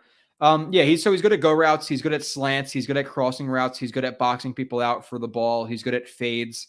He's a good blocker. And that's pretty much what you're getting. You're not getting a precise route runner on out routes. You're not getting a precise route runner on in routes. Now if it's a crosser, he doesn't have to like square cut inside or a slant. I'll take him on those. He's not much of a yak guy, but he fits. He's a red zone guy. He's a jump ball guy. He's a vertical guy. That's fine. And a crossing route guy, which Corey Davis is too. You want him on overs. I think Corey Davis is a better route runner than Lazard, but Lazard is a little bit more physically imposing. Do you think Rodgers will be allowed to audible any? Yes, definitely. With him and Hackett, yeah, he will be for sure. KD joining the Warriors is the reason we are getting Aaron. That was before that though. Like there was super teams before KD joining the Warriors. Like the Celtics started that, right? Like that was the first domino of all that stuff, right? Nick, unless I'm mistaken, but that was the first super team I remember was the Celtics. And then the Heat were the year after that? Because that was that 2007 or 8, the Celtics, and the Heat were 2008 or 9? But I think the Celtics were first before the Heat, but yeah. M. Lopez, what does this offense look like with Hackett OC, run first, or is QB slinging it? It's almost so hard to answer, honestly, M. Lopez, because like with his coaching staff, you have to factor in, okay, you have Hackett, but then you also have a run game coordinator with Keith Carter, who came from the Titans. You also have their pass game coordinator and Todd Downing, who came from the Titans. So how much of it is Hackett with those guys infused, or is it more those guys with Hackett infused? Like, is he? I don't really know exactly what's going to happen with the offense. I know they like to run the ball though, so I think it's going to be 50-50 because at the end of the day, running the ball is great, but you're going to have Aaron Rodgers with Odell Beckham, McCole Hardman, Garrett Wilson. So you don't want to take the ball out of their hands too much. It's going to be a really freaking explosive offense. But I think it's going to be nice 50-50. But Hackett is a guy who likes to run the ball, take advantage of his running backs, get the ball to his running backs quickly, screens, flats, wheels, snakes. He likes to get those guys involved for sure. But just because you have Rodgers and you have the talent at receiver, it'd almost be a disservice to them to not really include them. So They're truly building a super team. Let's see. Those Rodgers, Lazard back shoulders look nice. Got to have that chemistry with at least one guy. Yeah, no, he's a good vertical receiver. That's for sure. He's for sure. And especially in earlier years when Rodgers didn't have to force the ball to him as the number one, he was very, very efficient because Rodgers would target him when he was more open than just trying to force the ball up to him on 3rd and 12 and hope he make a play, which happened, decent amount. So Murdoch, I have to imagine Rodgers will have Peyton Manning, Brady type situation in regards to calling audibles. Yeah, there's no way you bring in an Aaron Rodgers and say, hey, you can't audible plays. There's no way. It's Aaron fucking Rodgers. We're 2 years after. Okay, yeah. So what, like 2007, 2009, something like that. Jeff Cumberland, 2015, tight end, nice. I just know our offense will actually score. Yeah, I have a bunch of notes about like personnel usage and all that stuff, but very, very horizontal, get the ball out quick or deep shots. A lot of rub routes, a lot of clear outs, a lot of east and west running game, a little bit of trickeration, a lot of motion pre-snap, a lot of bunch sets and tight splits to force guys to play off and create early separation underneath. Quick decision maker at QB is really important because of that. So it's a fit for Rodgers. It's a fit because of his arm. It's a fit because of mental processing. It's a fit with the guys we're getting with Garrett Wilson's ability to route run, Yak. Cole Hardman, route or deep threat. Yak Lazard is a guy we haven't had before. So we have a nice blend of offensive players right now for this offense. This year we're having a little bit more diversity with our skill set. It seems like. Why not us? If we sign OBJ, who takes the majority of snaps in the slot? To me, if OBJ is on the team, it's OBJ taking the most snaps in the slot. But I think people are going to be surprised by how much Lazard plays there as well. Like, let's call it OBJ 65% slot, 35% outside, and vice versa for Lazard, where Lazard is 70 or 65% outside and 35% in the slot. Like he's good in the slot because of his blocking and because of his ability to win because of his big body on slants and crossing routes. And you want him obviously tighter, so he doesn't work through as much traffic, etc. So. What's your pitch to someone who says Hackett didn't work in Denver, so you won't work with? Well, we went over this so much when he was hired. I didn't love the hiring, but I wasn't necessarily so down on it because he had Aaron Rodgers back-to-back MVP years in 2020 and 2021. I know he wasn't calling the offense, but he was obviously a big part of the offense in general. And he's not being paid. He's not a head coach anymore. Like he's an offensive coordinator. He worked his way to head coach for his work as an OC. Was he with the Jags? Again, I've noted this. I think he was very successful with the Jags on their 2017 playoff run. He brought Blaine Gabbert to having his best year of his career, and not Blaine Gabbert, Blake Bortles, to having his best year of his career and going to an AFC Championship game when he was the OC. He went to the Packers, had a lot of success with them. And then, he went to the Broncos and it didn't work out. And it seems like it was because of Russell Wilson and his persona. And it just seemed like he didn't fit the offense. And I think it's easier for some people it's really easier to say it than do it. Like, oh, just change your offense to your players.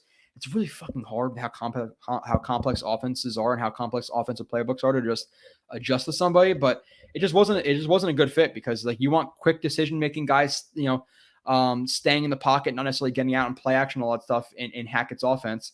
And Russell Wilson was always a guy who made his hay, rolling out, creating, and that wasn't Hackett's offense. It was more in the box, short, quick decision-making, and it just never really fit him. So it just wasn't a good marriage. And then obviously it fell apart, guys pushing each other on the sidelines and all this stuff, and Russell Wilson stretching down the aisle and all that shit. So it didn't work out with Denver as a head coach. He made his hay as an OC to get up to to get the chance to be hired as a head coach. So we're bringing him back to what he was up to that point. So again, you're getting Hackett, the OC who was successful with the Packers. You're getting Hackett, the OC who was successful with Blake Bortles. We're not getting Hackett, the head coach, because he's not the head coach here. So Lazard was his best in the big slot role.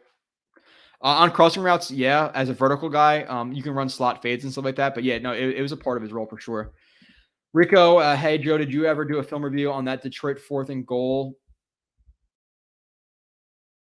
On that 4th and goal touchdown where some backup tight end who is slower than Rich Eisen scores a win. I think I did a review on that, Rico. So I'm pretty sure I talked about it. That happened. So, what is happening with receivers over 6 foot is why Quentin Johnson is valuable. Okay. M. Lopez, $5 super chat. Appreciate that. Thanks for your content and insight. Look forward to A-Rod hard count, getting the D-line to jump. He is awesome. Yeah, they seem like they've cracked down on that a little bit over the years about like just blowing the play completely dead instead of letting it go after, they blow the whistle for the 12 men on the field. But nonetheless, yeah, it still will happen sometimes. So do you think Tony Soprano was a Jets fan? Jets fan or Giants fan? Yeah, sure.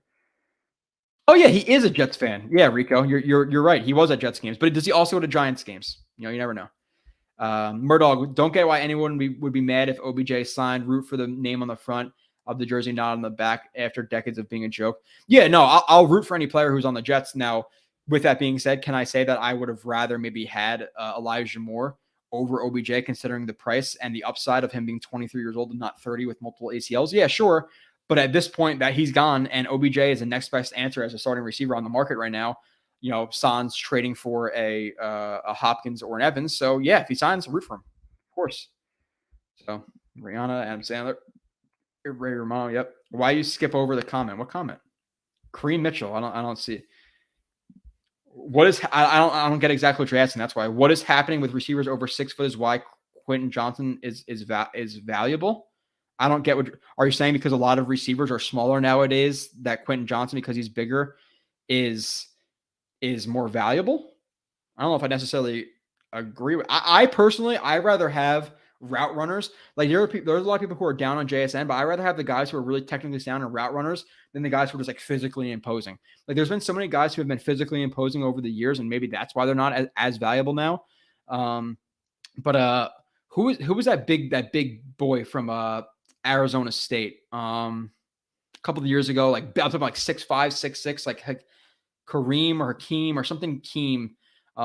He didn't work out. Like there's been was it DSJ? Like there's been so many receivers who have been big and not necessarily worked out. Kevin White, now he's more athletic than Quentin Johnson. He was a big guy who didn't work out. I feel like bigger receivers don't work out as much as look at Stephon Diggs. He's a shiftier guy. Look at Garrett Wilson, shiftier guy. Look at Justin Jefferson, shiftier guy. Antonio Brown, shiftier guy. Odell Beckham, a shiftier guy. Like there's more receivers now who are good route runners and shiftier than there are guys who are physically imposing and dominant. Like, what Hopkins, Evans are like the two bigger receivers, but I think teams value route running and precision and offenses now more than just, old fashioned bully ball and just throw up verticals to guys. I don't know. That's just me.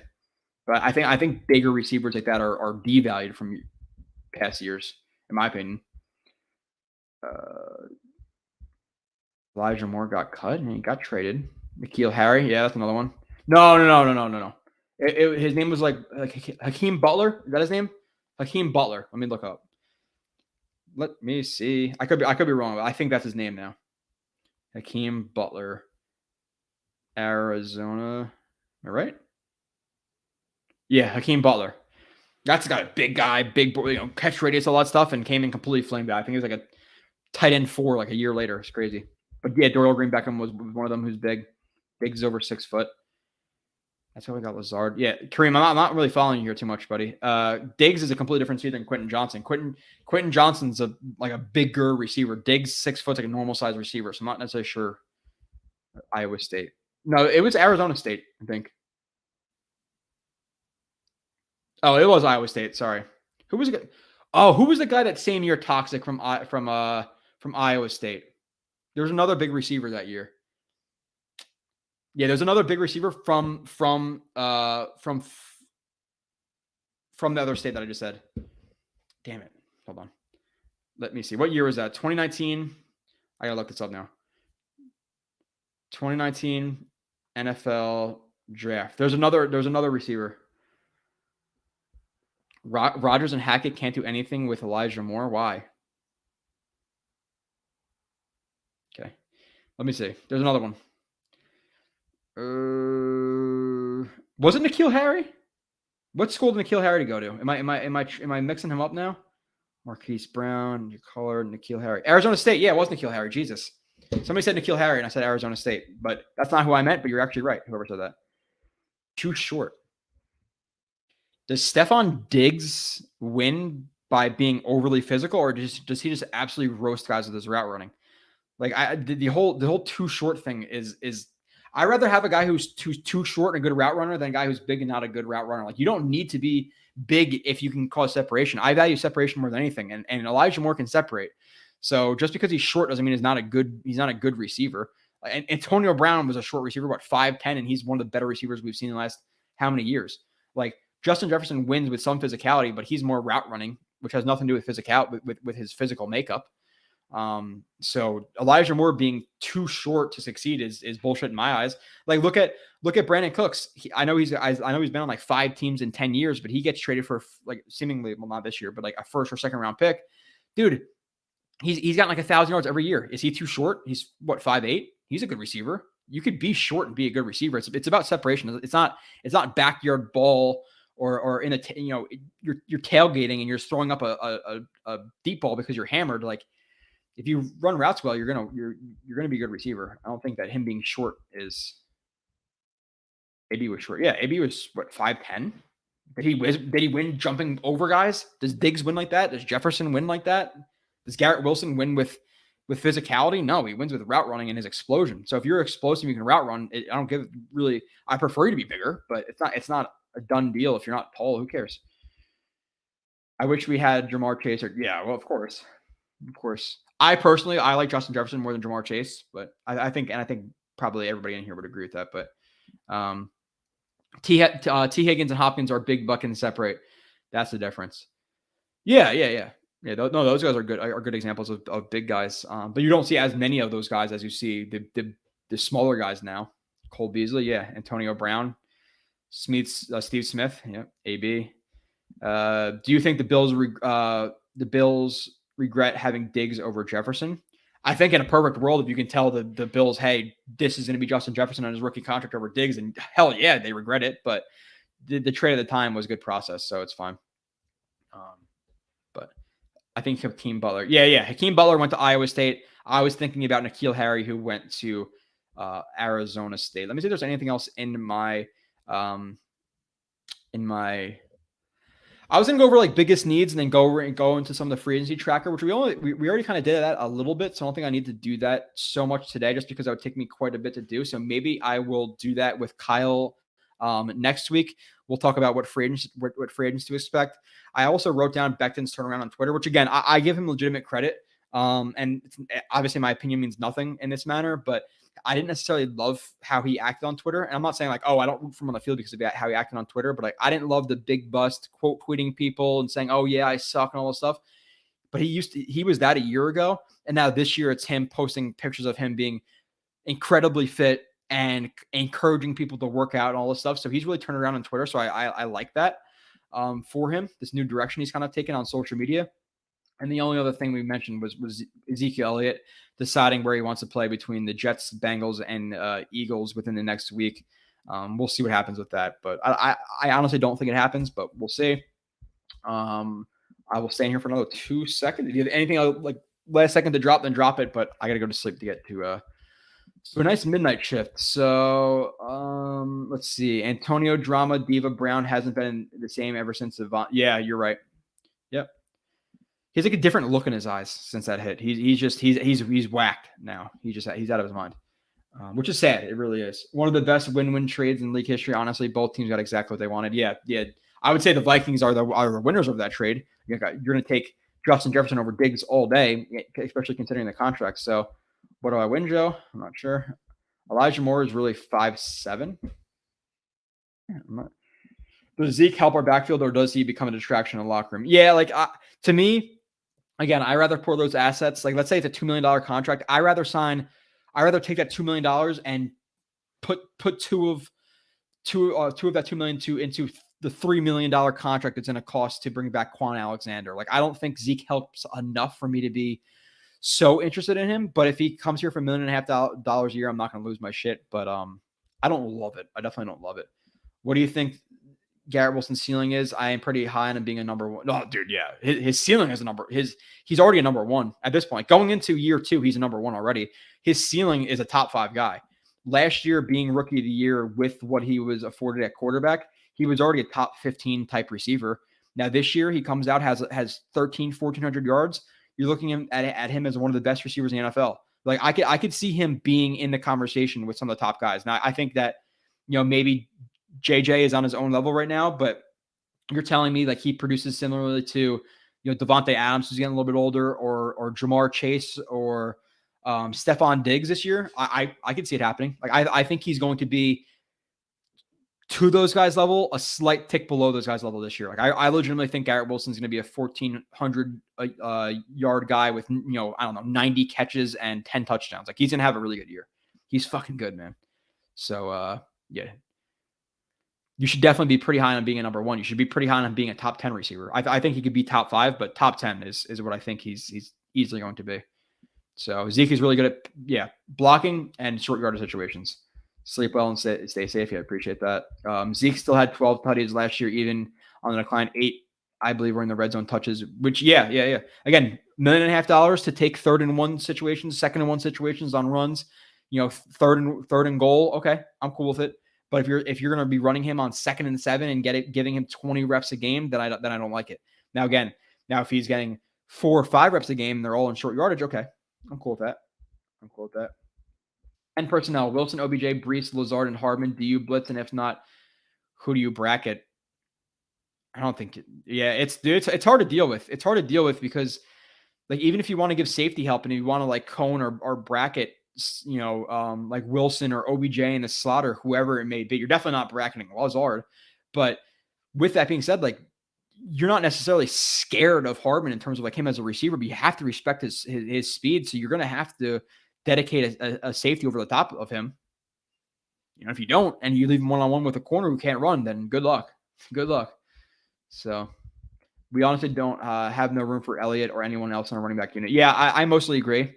You have Ty Johnson again. You have Bam. You have Michael Carter. You have Nick Bawden as a fullback. You have Brees. You're already carrying 4 or 5. Unless you're getting rid of somebody, you're getting rid of MC for Elliott. I don't like that.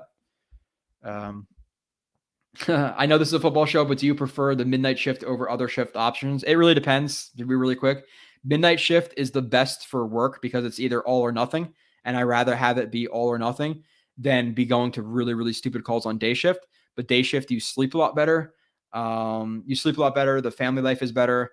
But you're also like, and this is not me exposing anything, but I've been to some really stupid calls, like people's whose their fan was blowing on their garbage bags in their house and they thought a raccoon was in their garbage bags instead of just checking it. And I had to go in because a fan was blowing hard and check the fucking garbage bag. And midnight, it's either people get in a fight or there's nothing. So I like midnights for that reason.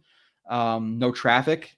It's not as hot in the summer, but I end up getting like 4 hours of sleep some days, and then people bitch about an hour time change on a clock. I'm like, really?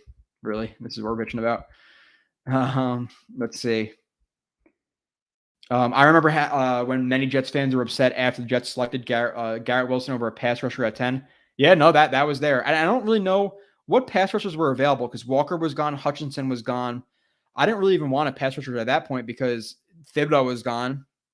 Oh, Carl Loftus. I'd have been okay with Carl Loftus. But that was a crazy draft. Last year was absolutely wild. And then on top of that, you trade up to get Jermaine Johnson at 26, 27. And then you trade up again in the second round to get a running back. Like, what the hell? So what impact would LBJ have in Hackett's offense? Maybe red zone packages would be beneficial. Well, I don't necessarily know like what impact would he have. He's a starting level receiver. He's going to be your slot guy. He's going to be able to get open quickly over the middle because he has explosion. They have so many versatile options because like in this offense, it's very largely based on Yak and then obviously deep shots as well. But like OBJ, good on Yak. Obviously Garrett Wilson, really good on Yak. McCole Hardman, really good on Yak. So he's a good slot receiver because he's very explosive. He's a good outside receiver because he's explosive vertically and can catch balls that, are outside of his frame and just, chucked up by Rodgers. And then in the red zone, Odell Beckham still has elite hands and still seemingly has elite explosion. So if you just throw up a ball to him, great. Like I don't necessarily know, like in terms of his impact on Hackett's offense. Yeah. I don't know. He's a slot guy, typically. Vertical guy if he's lined up on the outside, and then a red zone guy. Like you have 3 guys in the red zone who could legitimately jump up and go get a ball now, Garrett Wilson one-on-one, chuck up a ball on a fade. Okay, I'll take it. Now, I think you saw that less in 2021 than I expected, or 2022 than I expected, especially from him coming from Ohio State. So he could definitely do that. Odell Beckham, we know, could do that. And we know Lazard can do that. So red zone is going to be more, it's definitely going to be more efficient this year, obviously because of those guys and obviously because of at least a small step up in the quarterback realm. So midnight shifts pays a nice, not my work. It's all the same pay. John Dorm, as a Packers fan, let's get this deal done. As a Packers fan, what are you realistically willing to take? Like, what is the deal you're going to accept? And obviously don't say 2 firsts, Sauce Gardner, Quinn Williams, all these guys. Like, realistically, what are you going to take, John? What are you going to take? What grade do you give the Moore trade with the 3rd round pick added? Well, that's the trade. A C, really a C plus. It's the first trade. I don't think Joe Douglas has won. I don't. I think you're selling a good player at a low point because he didn't produce last year and he had a little bit of an outburst. But at the same time, I get selling low because you're going for it all this year. And if you're planning on moving on from him, then, bring in OBJ and bring in Rodgers' friend. Like, you don't have to necessarily wait it out with him to get him at a higher value this year because you're going for it all. Now, if the Jets were the 2019 Jets, would this be even a worse trade? Yeah, because he's a young guy who you're trying to develop. And if you want to trade him, you show him out for his 3rd year. Hopefully he balls out a little bit and you get rid of him. But that's not obviously the case the Jets are in right now. They're making a Super Bowl run. And if they don't see him as a part of their future and Rodgers wants Odell, then get rid of him. That's seemingly what they did, but it's a C. It's C plus. He definitely didn't knock out of the park like he has in the past. Both those 2nd rounders coming to Green Bay. Cheddarhead, I think that that won't happen, and I know that won't happen. I would be willing to bet something legitimate on this, but I don't really see a way of us actually being able to connect to bet on that. But I would throw 100 on that they're not getting 2 second rounders from the seconds this year or first either year. With these wide receivers, and if we get OBJ, what's the over under on Rodgers having 50 TDCs? Yeah, we'll do stat predictions. We're going to do our stat revisitation, and we're also going to do our stat predictions, our top 25. But it's going to be interesting to see where we have Rodgers. Like maybe 42 touchdowns, 4,400 yards, and 11 picks. I don't know, something like that. I have to think. John, for real, as a Jets fan, y'all hate Rodgers ever since Favre. It seems to say no. 2 second round picks and a conditional 2020. No, it's not happening. Cheddarhead, decline. It's going to be less than that. 2 second round picks and a conditional 3rd. You're not getting 2 second round picks for Rodgers if he plays. I think the 2 second round picks are equivalent to pick 17. You're not getting a 1st round pick for a guy who's 39 years old, who has a massive contract coming with him. It's not like you're getting him for $10 million for 1 year. Like he has a lot of cap implications with that. So it's not happening. It's not happening. Can't tell you we got the goods. It'll happen. It's gonna happen before the draft, right? I think we're both being patient right now, but once the draft starts creeping up, I'm gonna start getting really, really pissed.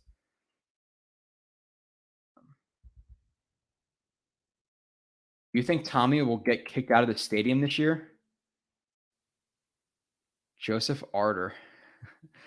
Who is this? I don't know if this is just like a really funny coincidence or not, but yeah, no, I have a friend who's gotten kicked out of the stadium. He got kicked out of the stadium versus the Titans, and he actually missed the overtime because he got kicked out in the 4th quarter. But I don't know if it's somebody who saw him or knows him or whatever, but will my friend Tom get kicked out of the stadium this year? I'm going to go with no. He greatly regrets what he did in the Titans game. So 2 second rounders to Green Bay sounds reasonable. It sounds reasonable, but they're not going to get that much. Joey? Yeah, see, I don't know who is Joey. Should I know who Joey is? I don't know who Joey is. You have to be more specific, Joey. Is it Joe, the Joe from work? Is it some Joe? I don't know who Joey is. I'm Joey. Joe. Rico. Green Bay should give us 2 second round picks. Joe. I know a lot of Joes, but I don't know if this is. Oh, well, this is Joe from work. Well, Joe from work, he didn't show up to the game last year. I don't think. I think he only came to one, maybe one.